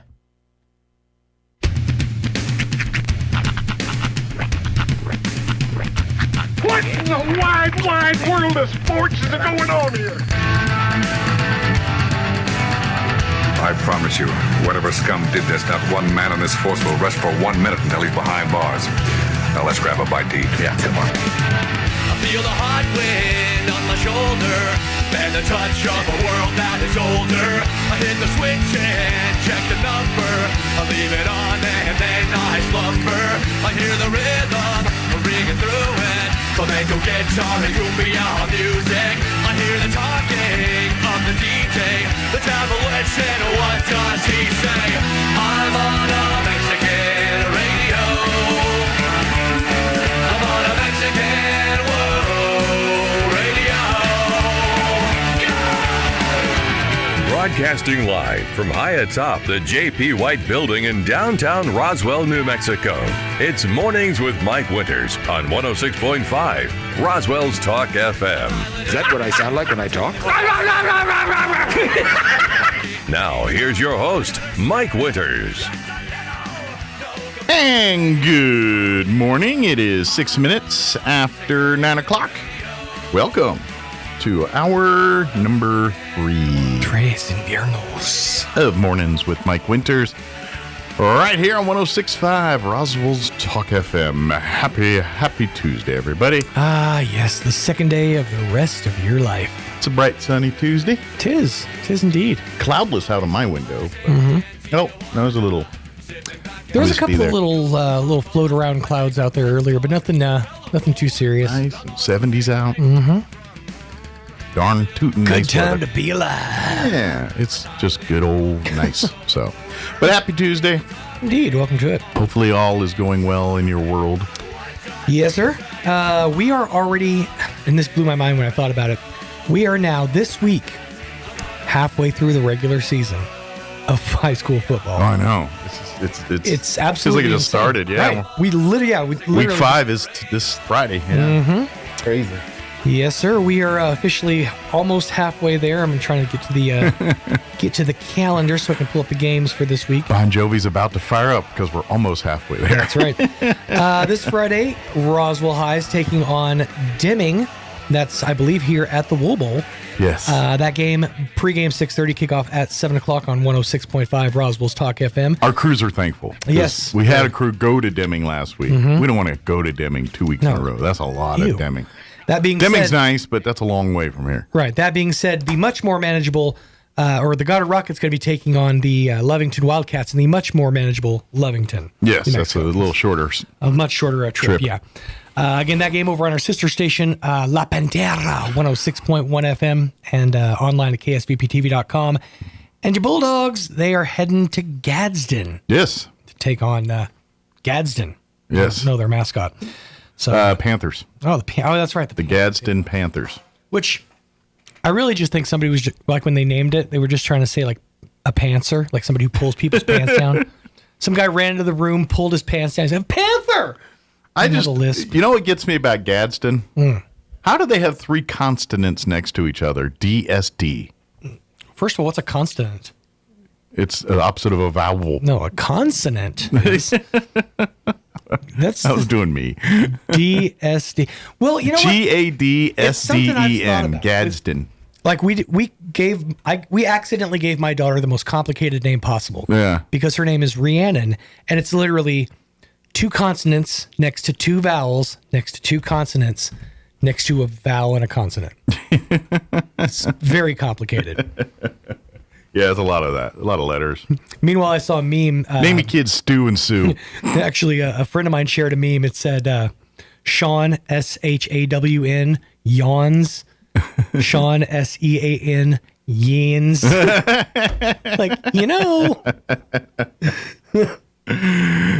Yin all the time. Thank you very much. I feel like you need to move to Pennsylvania after that one. Yins. What? Next thing you know, you start eating French fries on a sandwich. Speaking of, I'm going to say it, hands down, the best salt and vinegar chip I've ever had in my entire life the other day. Wow. And That's you know what a bold it was? statement, huh? Utz. Utz? Told you. Bright yellow bag with like the... Yeah. It didn't look like it should be like... It wasn't like a fancy thing. It looked like... That's Utz. It looked like when you go buy the generics at the grocery store. Yeah. That's what they look like. Utz is that... Like, if you go back east and buy, like, the barbecue ones, same bag, except for instead of that green-yellow, it's orange and white. Like... After a good solid, serving of these Utz salt and vinegar chips, I was puckered up. Utz is the best. I was puckered up. And they do the best seasoning to potato chip and I'll say ratio. This. I don't know if it was the way the bag was packaged. The best whole chips I've ever, like huge and very mostly unbroken. Utz is a 10. I got to give it to him on this. Put it this way. Look, I eat Lay's chips and things because, that's, chips and things. But when you grew up on Utz, Lay's is such a distant second. Yeah. Like, put it this way. You ain't pulling a Utz chip out and see through the chip. Like you grab a Lay's chip and you're like, dude, I can see right through this. It's wafer thin.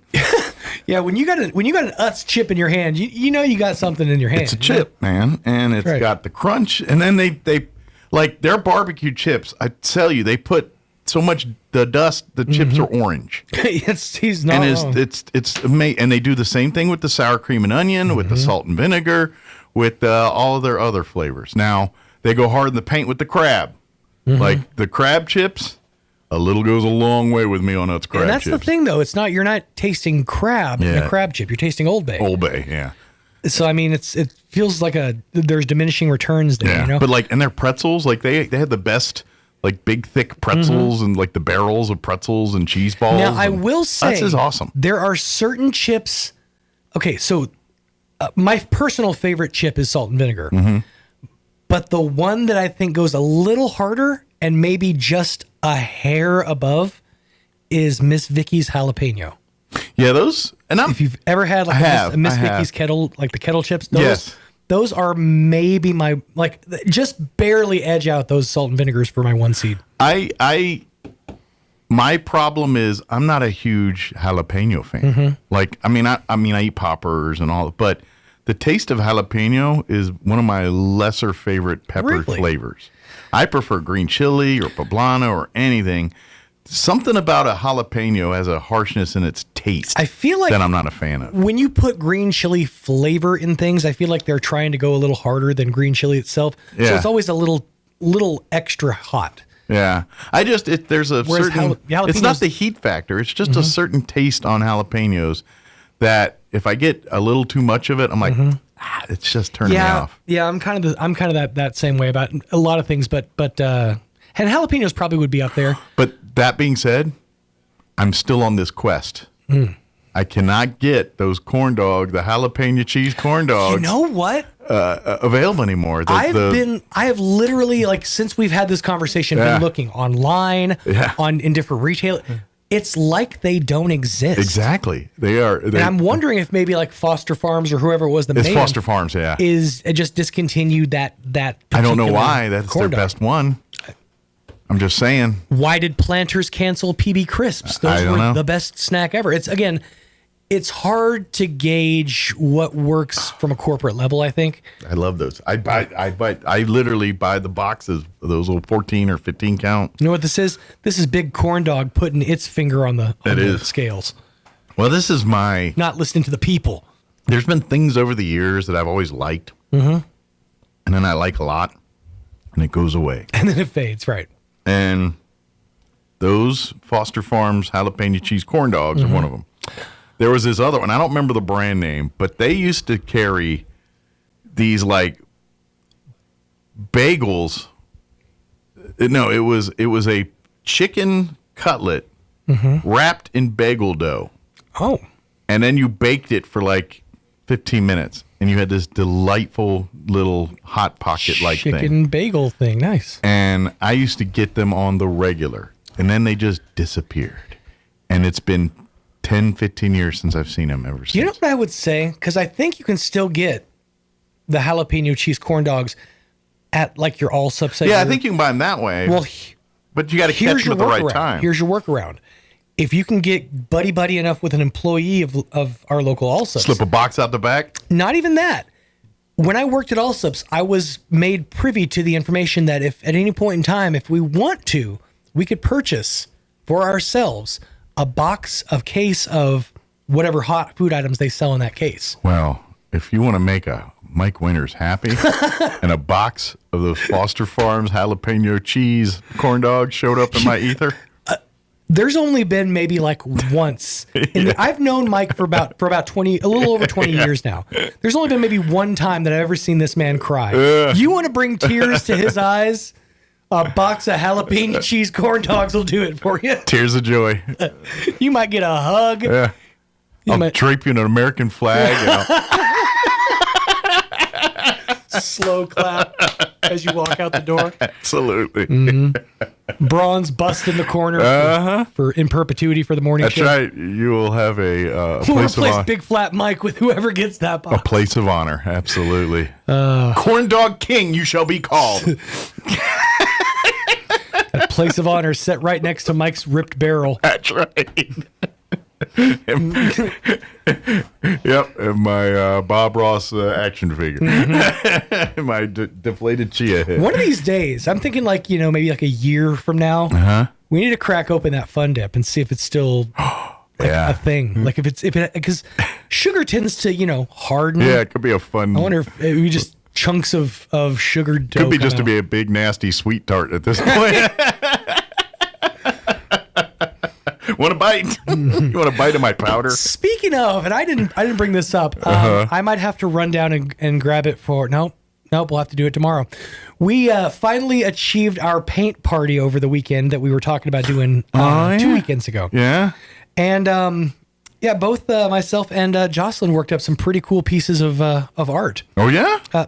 I learned, however, I am no Greg Birch. No. I lack that ability. Yeah. I will say this: whilst in like the process of painting, I was locked in the zone, huh? I was like paying close attention. I was using my fan brush for like the broad strokes. Nice.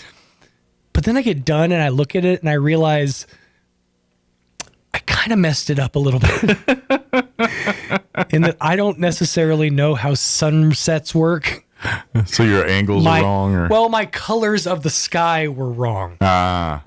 Yeah, I was looking at it after the fact. I'm like, I should have reworked those. I'll bring in the painting and let everybody take a look at it, though. And can you turn the painting upside down? I mean, I guess you could. I mean, would that make it the colors right side up? No. At that point, it would just be an upside down picture. See, that's the art. Mm-hmm. You're like, yeah, it's upside down there, but right side up here. No. What's up? Yeah, but Jocelyn's turned out way better than mine.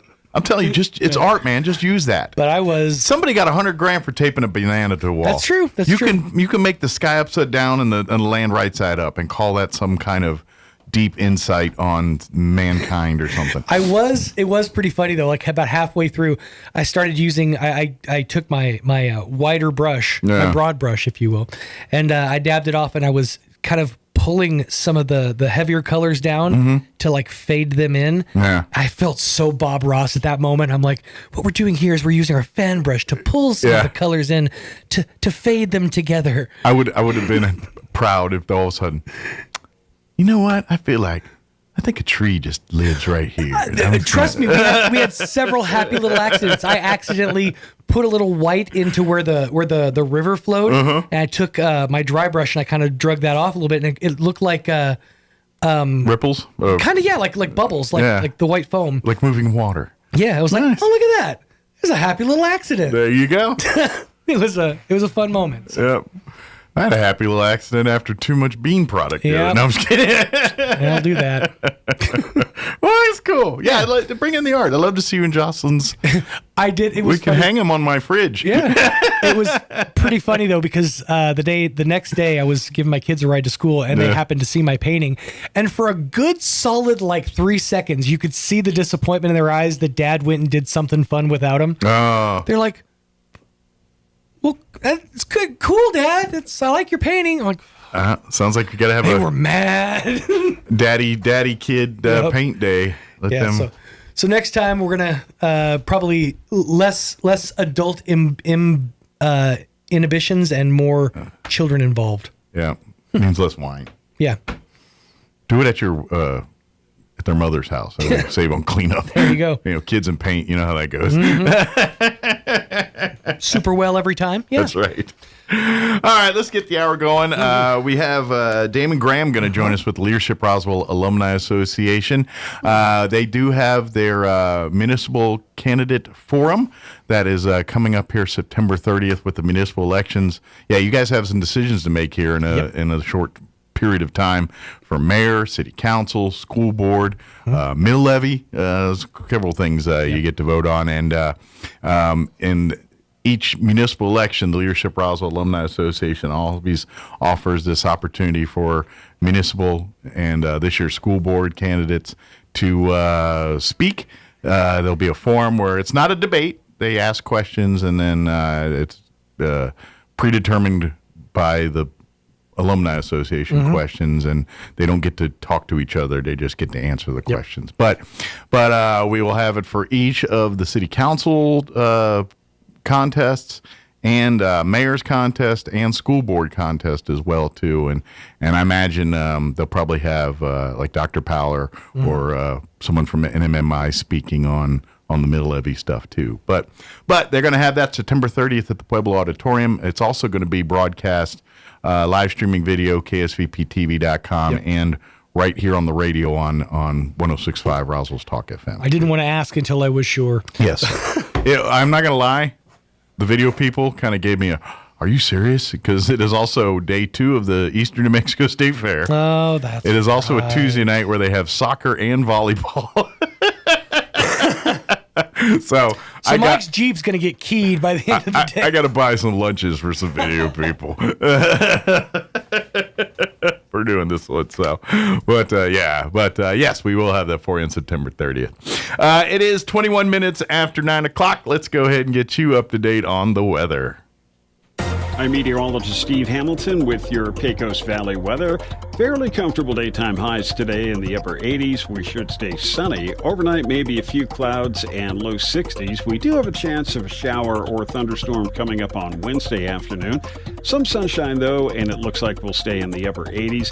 Again, a chance of a shower or two on Thursday. Most of those will be in the afternoon. Maybe a thunderstorm, low 80s. I'm meteorologist Steve Hamilton, and that's your latest forecast. Thank you, Steve. Currently 71 degrees here in Roswell. Humidity is at 68%. Winds currently out of the south at 10 miles per hour. I got no complaints, man. I know we got some rain chances, but you're not going to hear me complain about the weather. It's nice. It's going to be sunny and 87 today. South winds 5 to 10. That's nice. Tonight we are looking at increasing clouds at overnight low of 62. South winds 5 to 10. Tomorrow we are looking at a 30% chance at afternoon showers, but partly cloudy and 85 with south winds 5 to 10. So another nice day, and we're in southeast New Mexico. We can't poo-poo moisture.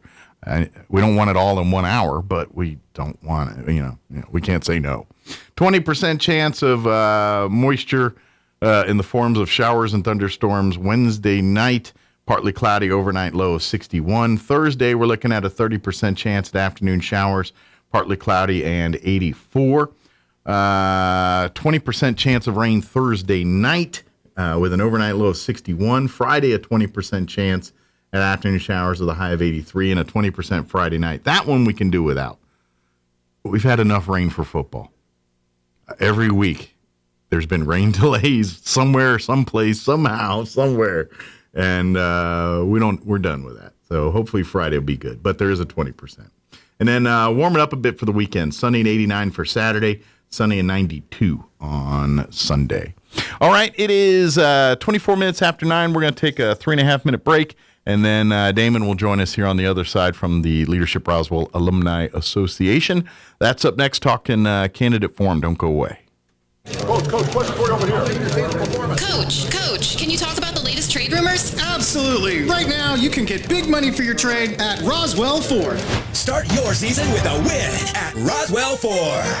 Right now, we need trades. So if you're making payments on your current vehicle and want out early, Roswell Ford will do whatever it takes to help you escape from your trade. Even if you owe thousands more than it's worth, regardless of make, miles, or condition. With 0% APR and no payments for 90 days. Worried about your credit? Don't sweat it. Roswell Ford has partnered with more aggressive lenders who will push to approve your credit with great terms, with good credit, no credit, or even if your credit is less than perfect. All roads lead to huge American-made savings, more for your trade, and a better buying experience. Get on board at Roswell Ford, 821 North Main Street in beautiful Roswell. Call 575-623-3673 or online at roswellford.com. 0 APR for 48 months is $28.83 per thousand finance. Interest accrues for date of sale. Subject to lender approval on select vehicles. Offers not The combined. 2025 Eastern New Mexico State Fair is here, September 29th through October 4th at the Fairgrounds in Roswell. 6 days of boot stomping fun at the happiest place on dirt. It all starts with a special carnival preview Friday and Saturday, September 26th and 27th. Then get ready for the biggest parade in southeastern New Mexico, Monday beginning at 10 a.m. Gates open at noon for a week jam-packed with fun for everyone. Daily shows including extreme illusions and escapes and the mythical creatures. All your favorite foods including Caribbean and Sarah's Mediterranean. Arts and crafts, livestock shows, rodeos, live entertainment from bands Austin Van, Mickey Cruz, and more. And closing out Saturday morning, the Junior Livestock Sale starting at 9 a.m. Log on to enmsf.com for the fair book with everything you need to know. The 2025 Eastern New Mexico State Fair, September 29th through October 4th at the Fairgrounds in Roswell. And paid for by Roswell Lodgers Tax. Who doesn't think the dentist is a big deal? I know what you're thinking. What will they find? How much will it hurt? What are my options? Hi, this is Dr. Sarah Usher, and I am here to tell you that here at Carabelli Dental, it is our job to put you at ease. With options like sedation dentistry, you can rest assured that regardless of what dental work you might need, you can get it done while resting comfortably. Call our office now and speak to our knowledgeable staff about setting up your new patient appointment. Come see the team at Carabelli Dental or call 575-622-4455. It's too bad the Eastern New Mexico State Fair doesn't have a category for weeds, because with all the rain we've had, they'd be giving out lots of blue ribbons. Hi, this is Ben Manette from Roswell Seed Company. We have powerful products to get rid of the hardiest weeds, and most important, we can tell you exactly how and when to use them to get the job done. Yeah, this year's weeds are certainly impressive, but at least they're green. Attention high school students and parents. Now is the time to make your plans to come visit the most affordable university in the Southwest, Eastern New Mexico University. ENMU is hosting our annual high school open house preview day on Saturday, October 18th. Come learn about scholarships, discover majors, talk with current students and faculty, and win some great prizes. Sign up today at enmu.edu/open house. Eastern New Mexico University. Student success. That's what we're about. Here's a Mornings with Mike Winters fun fact. Bamboo plants can grow up to 36 inches in a day. So if you're told you're growing like a weed, you can say, "No, I'm growing like a bamboo." Here's Mike Winters. And good morning. It is 28 minutes after 8 o'clock, and joining us in studio this morning today representing Leadership Roswell Alumni Association, Damon Graham back with us. Good morning, Damon. Good morning, Mike. How's life in your world this morning? I am blessed. You know, it's a lot going on, just keeping busy and doing our thing. And of course, Leadership Roswell Alumni Association. First off, if folks aren't familiar, of course, we've had Leadership Roswell on the show, talked about it too many times to count, but it is a great organization that really it helps get people leadership skills while at the same time becoming familiar with our community, learning how the sausage is made, the government, city government, county government, state government, local business, some of our other governing partners, education, everything else. People get to learn about that in a pretty much a year-long course, through which new class just started here about a month ago. Yep. And but anyway, that class has been going on for 30 plus years now. So it's formed an alumni association. Roughly a class of 30 every year.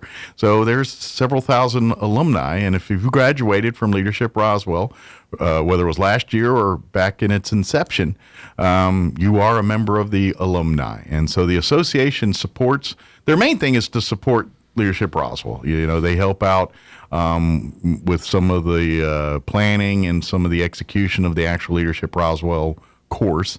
They help with scholarships and raising funds to get more opportunities for folks to be a part of Leadership Roswell. And they also have a community-driven side of it, and that really focuses on two prongs.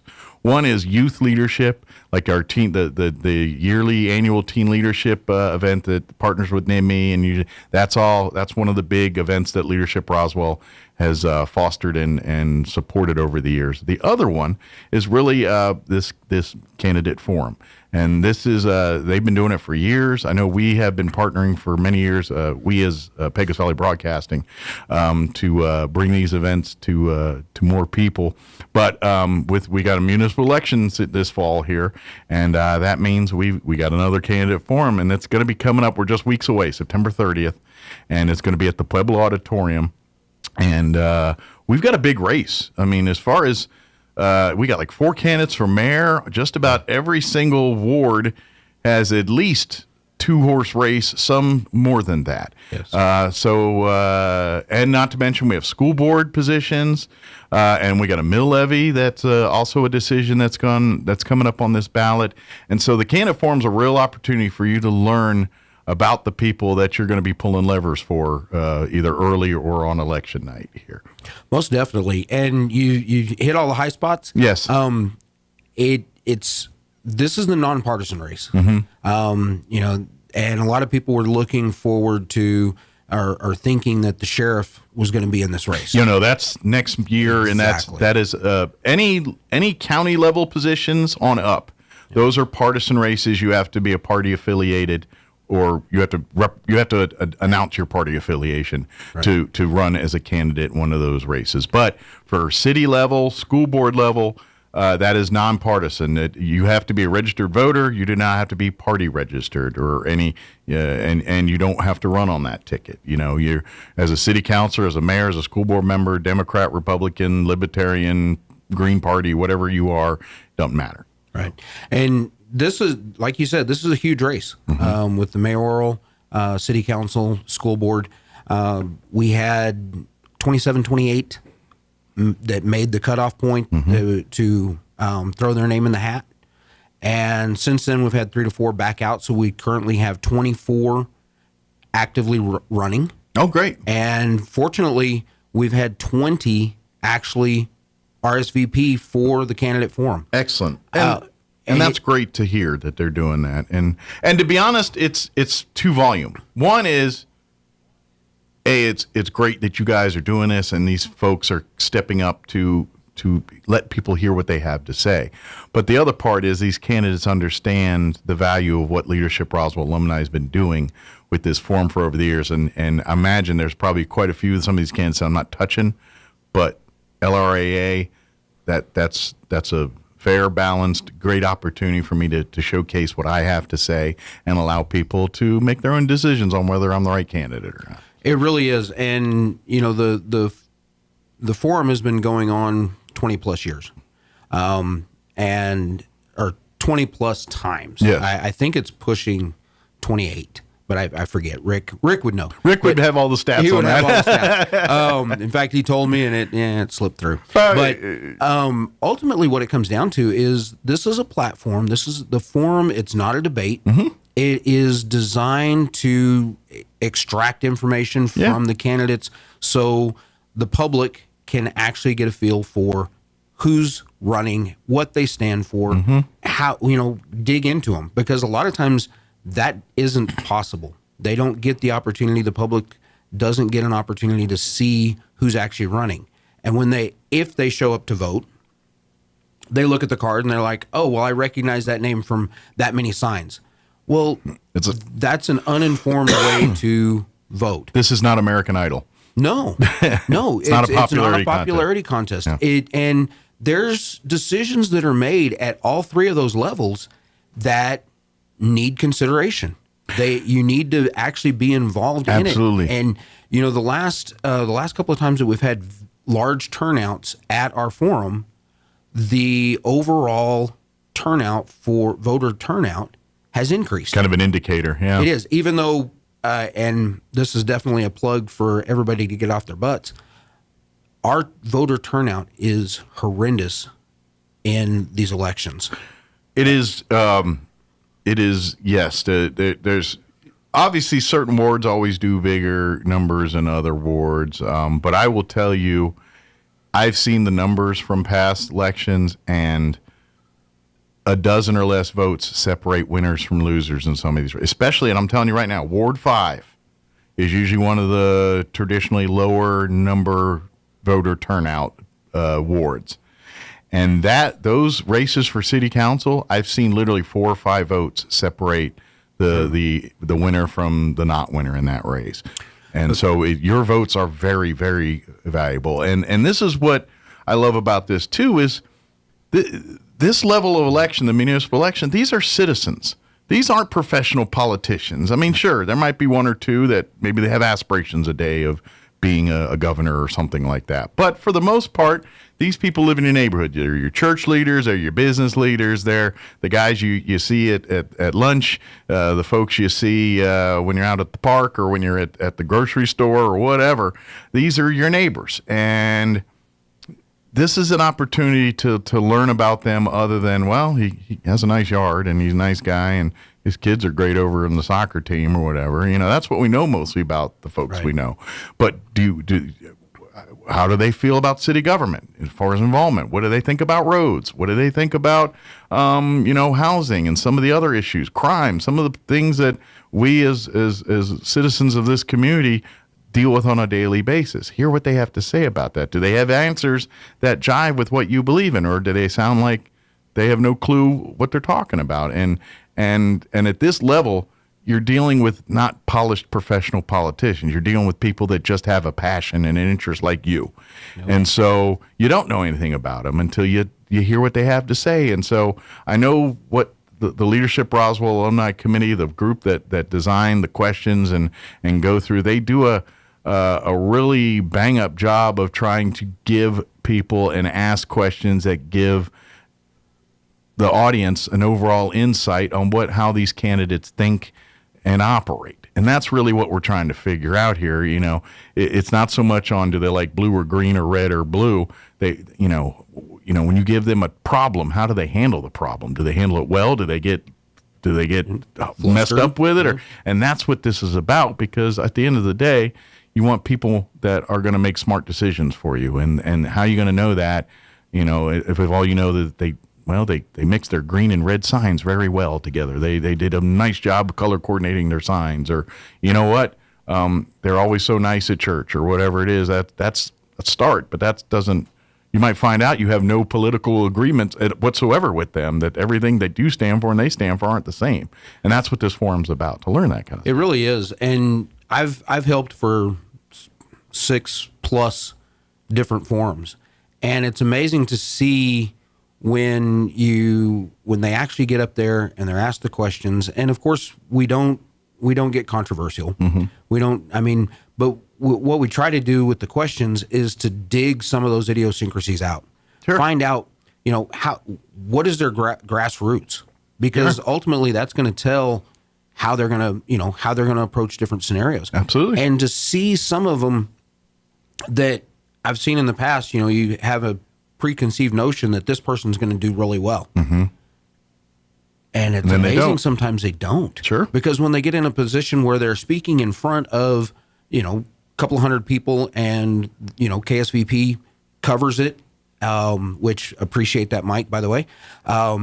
They put it out on the radio and, and the advertisement and everything. And some of these candidates get in front of that and they freeze up. It's intimidating. It Absolutely. Does. Yeah. And that's not that that's a telltale sign of how they're going to vote or what they're going to represent. Sure. But it does make a difference. Well, and let's face it, I don't care what elected position you're running for. There's pressure on that person. There just is. It's an elected position. You are doing the will of the people. And anytime you're asked to do the will of the people, not all of the people are going to be happy. And so you're going to have to deal with the pressures of what that brings sometimes. And now that being said, you know, we do have a good community, and for every weird knucklehead, 90% are pretty much down the middle, you know, or down into being adults and acting normal and, you know, being tough and poignant, but not being ridiculous or being hateful or hurtful. But politicians deal with that kind of stuff sometimes. It's just the nature of the beast. And how thick's their skin? I mean, anybody's been on a Facebook page. If you're a city, I don't care what city council you are, what elected official, you've took some shrapnel on social media at some point or another. How do you handle that kind of stuff? You know? Exactly, because I mean, you're seeing a whole lot of social media right now with all the current events, and positive or negative, it comes out. It does, and you're not wrong. Everybody, if you post something out there, there's going to be an opposition, and it's so easily accessible to hide behind a keyboard and lob grenades at you. Mm-hmm. So that kind of thing's going to happen. How are you going to react to it? Absolutely. And, you know, now, granted, we're not dealing with the scale of which a lot of these, but still, we're small town. Yep. You know how that works. Yep. Everybody knows everybody, and everybody knows a thing, and then there's always did you hear about the thing with the thing and the thing? And you know how it is. It's the scuttlebutt. Yes. And that happens. And it happens just as much here in Roswell as it does in Washington, D.C. Without a doubt. And so how do they deal with that kind of stuff? How does that and to be honest, a lot of it's true is, you know, because we get at a level where it is average everyday citizens, they may have ideas, but do they understand how the government's run? That's part of the battle too. I have a lot of ideas, but if you don't know how government works and how the process works and how the game is played, your ideas don't mean anything if you don't know how to execute them in a government fashion. And that's a lot of stuff, because I mean, I can get up there and say, I want to lower crime. Delightful. How do we do that within the letter of the law? And is the position that you're running for capable of making any kind of impact? And that's another thing too. I don't know how many times I've interviewed folks and they'll be running for county commissioner. And then they talk about city issues, and they'll be saying, you know, well, I want them to fix the street lights. Like, where do you live? I live. It's like, that's a city thing. Your county commissioner can't help you there. And so you got to understand, do the people that are running for these office understand what the office is? And God bless people for wanting to step up and be a part of it. But you got to come in knowing what you're doing a little bit. You just can't roll in blind like to say you can't roll out of bed and say I want to be president one day. Right. I mean, you can say that, but to actually execute it's a whole nother. You can't just say I'm going to run for city council without understanding what a city councilor does, right, and what it means. And you know, we've had that simple of a question before. Yeah. What is the scope of the position that you're running for? Yeah. What can you influence? Yeah. Because there was several years back there was a candidate, and he was just that. Mm-hmm. Saying, I want to change this and this and this. And it was completely out of the scope of what he was running for. Exactly. Yeah. And we called him out. Said, do you understand the scope of your position and what is it? And talk about deer in the headlights. Yeah. Well, but that's just it. There's, you know, and I understand that, you know, city council, commanding commissioners, some of these entry level political positions, they do usually come with some kind of training crash course. Usually, I think all of our city councilors, all of our county commissioners, they go to like retreats and things that kind of learn what a city councilor is. But, you know, that to me should be beforehand. This is starting to sound like the Nancy Pelosi, we got to pass the bill to know what's in it kind of statement. And I'm like, nah. It should be a prerequisite to them being able to run. Yeah, exactly. It's like, well, you know, if I'm running for CEO of a Fortune 500 company, that interview, I don't get to ask what the job is. I got to know, you know. I mean, yes, they might, you know, ask the minute, okay, what's some of the numbers you're wanting me to hit and things, but at the end of the day, you got to know how to run a company. Exactly. You got to come with your vision on how you come to run the company, and that's part of that. You know, that's, you know, and that's something. And please, if you're one of our candidates that are registered for this upcoming election, whether school board or city council or mayor race, and you've not reached out to the Leadership Roswell Alumni Association yet, please reach out. Trust me, this, if you really are seeking office and you're looking for an opportunity to be heard, to be seen, and an unbiased, it's what you put out there. It's you. Everything that's going to happen is you. You get to control what you put out there. This is a great opportunity to do that. It really is. And as great as it is to have 20 out of 24 already participating, I'm going to call out the other 4. Yeah, I'm not going to call them by name, but just think of the impact that you're not going to have, and your opponent will have because they're there. You owe it to the people that told you to run for office. Yeah.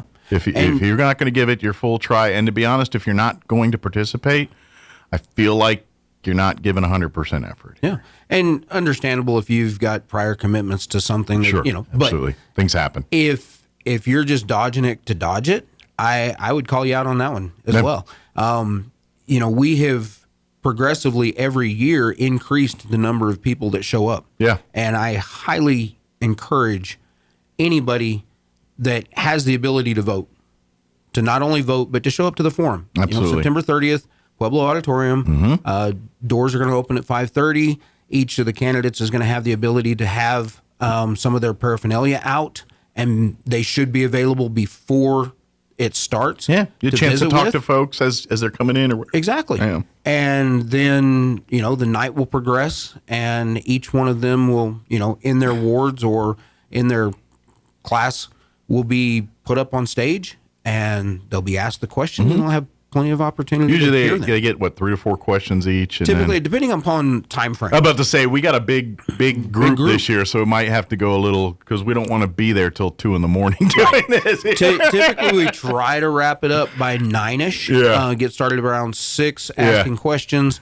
After the opening like I said, we ceremonies. got like a 4 race for mayor. Some of these city council seats have 3 and 4 candidates as well too. So it's going to take a minute for a few of these to get everyone that chance. But it's good stuff. And of course we'd love to. And if you can't be there in person, please watch it on KSVP TV. We'll have a candidate forum channel. As we get closer to the date, I'll give you the more details on that. But that being said, if you're able to be at the Pueblo Auditorium on September 30th, I highly recommend you got to button that audience there. They just remodeled the place. It looks beautiful now, so give you an excuse to go out there and check Climate it out. control. Yeah, and I'm hoping that's going to make hooking up audio and things just a little bit easier this time. I hope so. I know you had some challenges in the past, just dealing with antiquated. So I'm hoping with the update and technology there that might make things a little more smooth in that opportunity. But chance to see the beautiful renovations there. But you get to see everything because our cameras really only show the stage and the candidates and things, and sometimes depending if we're spotlighting, you don't see the panel, you just see who's ever talking.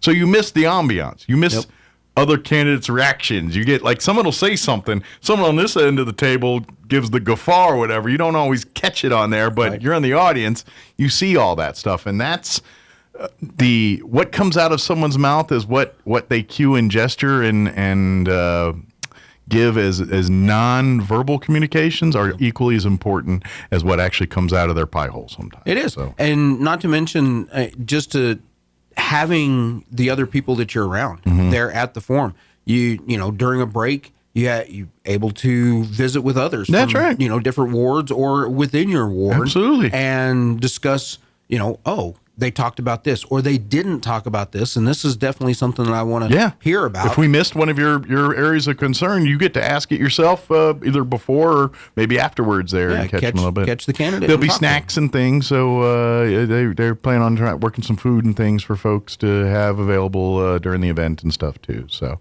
limited on that for the public, just simply because they won't allow anything inside the auditorium. Makes sense. They got they just spent a lot of money fixing that place up. Last thing I want to do is treeping pizza through there. Exactly. So that we're very limited on that. But probably water and stuff and light refreshments. You'd be able to get a little cookie or something and things like that. And that kind of thing. And the candidates, we do a little bit more for them, but when they're back in the green room. Yeah. But as far as the public, we do have, at least some waters and some things like that. You're doing sometimes you do door prizes and stuff. Is there any of that this year? I'm not certain. Okay, they're working on that. We're working on different things, different aspects. Sometimes, hey, if anybody wants to donate a gift basket, they can draw it, and certainly they'll take it off your hands. But the big things we need to note is September 30th. Like I said, doors open at 5:30. Everything's getting underway about 6. About 6. And we will tune in at 6 o'clock on KSVPTV.com. There will be a Leadership Roswell Alumni Association candidate forum channel that you'll go right to on there. So it'll be right there next to your Coyote and Got a Rocket channels and the morning show channels. And then click on that at 6 o'clock. That'll open up, and then we will air everything there for you. But like I said, if you can get there, doors open at 5:30. Come see the new Pueblo. Come hear, see, talk to candidates face to face before and after, and learn, understand. So if you either early vote or if you're a traditionalist and go on election day to vote, that when you're filling in those ovals, you're filling in for the people that you fully know and understand that those are your right choices as your next city councilors, mayor, and school board members here. That's and, we effectively placed the timing of it prior to early voting. Yeah. That way, you didn't go down and do early voting and then this come up and then you're like, oh my gosh. Yes. Can I change my vote? Yeah, I learned some things. Exactly. Yeah. So we purposely make sure that the forum is prior to early voting so that everybody's fully informed. Absolutely. And please. And then, of course, be there live, but I would do both. And then, of course, it will be available on demand afterwards. So throughout the, if you need to go back and reference or anything, because that comes up too a lot. I could have sworn I heard them say this, and this. Right. You can actually go back and see exactly what was said right there on the video there. So it's really a useful tool when it helped to help you decide who are the right people. Because and to be honest, at this level, we really don't have the many opportunities. Like for president and everything else, you can't turn on a TV without finding out information or open it. Here you got to dig. Roswell Daily Record does a good job of stuff. We're working with you guys on some of this. There's a few other entities that do things like this. Go to all of them. Support all of them. When the paper does their stuff, read all that, hear what they have to say there. What you see and hear coming out of the candidate forum here September 30th, to use that as well as information and use that as your overall encompassing good picture of that way. When you walk in here in November to vote, you're like, this is easy. I've got it down. I've been studying. I know exactly who I want for mayor, who I want for my city councilor, and who I want representing me on that school board here. Exactly. And the mayoral race with 4 candidates running, I don't think that's happened. It's been a minute. We've had a few 3s. Right. But not 4. Not 4. And that kind of, and here's something else I like too. Just big picture. There are so many new names and faces in the whole collection of running for mayor. I mean, there's a lot of new people, and that's, to me, is amazingly good. That's this like I've been years, and sometimes you don't even have a choice. There's one person running, and now, I mean, 2's the bare minimum. Most have 3 or 4. I think only one ward has 2, and I think the rest are 3 or up. Wow. And that is good news. That's not bad news. That means people care about their community. People get, and this is why we have the candidate forum. Now we separate who's just, getting involved with no clear direction and who's got some direction here. That's what we got to learn next.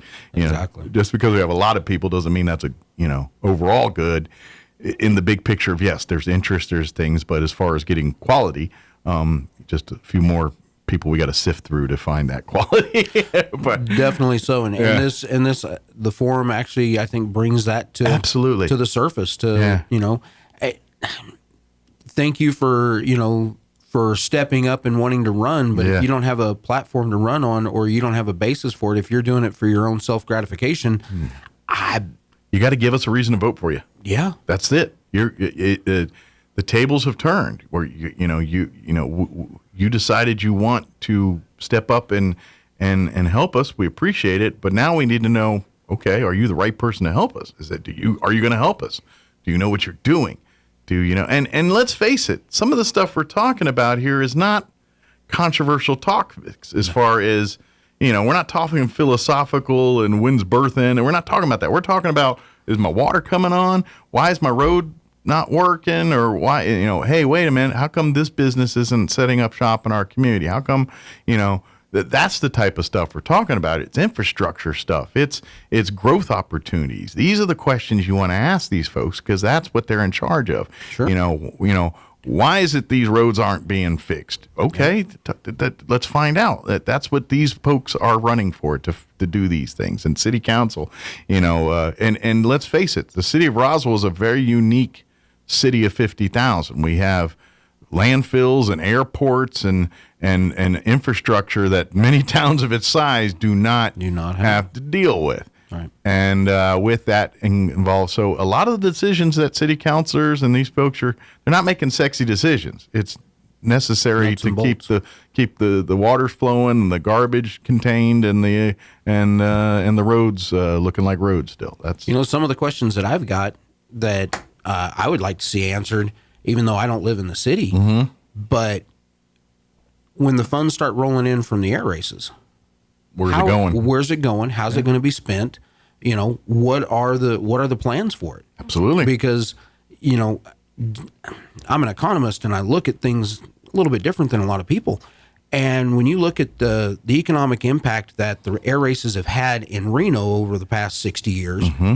and certainly it's going to take a little while to get to that level here. Sure. But when it does, what's the plan? Yeah. You can't wait until it's happening and it's on top of exactly. you. The investment in infrastructure and things need to be now. Exactly. Yeah. And because that's going to turn over and create more desire for more people to come here. Absolutely. If they have an inviting atmosphere. Sure. And they don't fall in potholes as they're driving out to the air races. We can draw 1 million people, but if you can only handle 50 because the roads aren't adequate and the parking's not adequate and the space ain't adequate and there's a problem. Services, the different services, shuttle or whatever it be. And that's so how do we take this money exactly that we're gathering from it and invest it back into the product? And that's kind of where, what we need to talk about. But again, candidate forum, that's what it's all about. September 30th at the Pueblo Auditorium, which is the admin building for the Roswell Independent School District here downtown. 6 p.m. is when the forum starts. Doors open at 5:30. We're going to have candidates from all of the races, from every of the 5 city council wards, mayoral race and school board race. I think they'll probably have someone representing Mill Levy to talk on that as well too, because that'll be another decision people have to make come November here. Right. KSVPTV.com. We'll have live streaming and on demand. We'll also have it live here on the radio on 106.5. But if you can be at the Pueblo September 30th, doors open at 5:30. That's your best bet. And be there, hear the candidates. And if you have not, and if you're a candidate and you've not reached out to the Alumni Association yet, please get in touch with Damon or any of the other, Patrick Smith or any of the other alumni, and they will get you signed up here. So. And I'll do a plug right now. If there are some alum that would like to help volunteer that night, they need tables set up, moving tables chairs, set up, moving candidates from here to there, making sure the hospitality room is going, all those different things. And in addition to that, if you are an alum, and like Mike said earlier, we've got 1,000+ alum, and you are not involved, please reach out. Go to our Facebook. Drop a comment to... Get involved whenever you can. Yeah. Drop your name, number, email address, so that way we can put you on our list that you can be contacted. You can participate on the committees, whether it's for the forum, the teen leadership, or the annual... Remember all that stuff you learned when you were going through Leadership Roswell, whether it was a year or two or several years ago? Exactly. And, and Rick has the statistic of how many candidate forums we've had and how many of those participants were former Leadership Roswell. I know you and I have seen multiple classmates on that stage up there at one point or another, and that's great to see. As a matter of fact, I'm pretty sure you'll see a few more here on September 30th. Yes. Matter of fact, I'm thinking of the list. I can remember at least 1 or 2 on there. I can think of at least 4. Yeah, and I'm just going off the top of my head here. Yeah, so it's a good thing. Please, Leadership Roswell and alum, get involved. Come out the 30th. Talk with Damon, Patrick, any of the alumni. If you want to get more involved, they have monthly meetings, and they're always getting ready for, like I said, teen leadership or this or scholarships or raising money or whatever is needed at the time. So most good definitely. deal. Well, thank you, Damon, as always. Thank you. And we'll see you here next time. And again, if anybody has any questions, don't hesitate. Leadership Roswell Alumni Association's Facebook page. Just search for that, type that in, and you can shoot a message and someone will answer your question and get back to you. Certainly. Good deal. Well, thank you, sir. Thank you. We'll see you next time. Appreciate it. It is 9:59. Quick break before they kick me off the radio. Don't go away.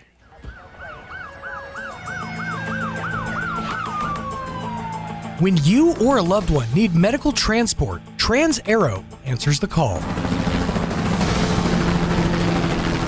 Trans-Aero Medevac operates 3 rotorcraft bases and 1 fixed-wing base in southeastern New Mexico, allowing them to respond quickly to emergencies across diverse terrains. Their fleet extends coverage deep into New Mexico and West Texas, including Artesia, Carlsbad, Roswell, Ruidoso, Midland, Lubbock, and the surrounding areas, ready to answer the call when every second counts. Trans-Aero Medevac, proudly serving southeastern New Mexico and West Texas. Flown for free, thanks to the partnership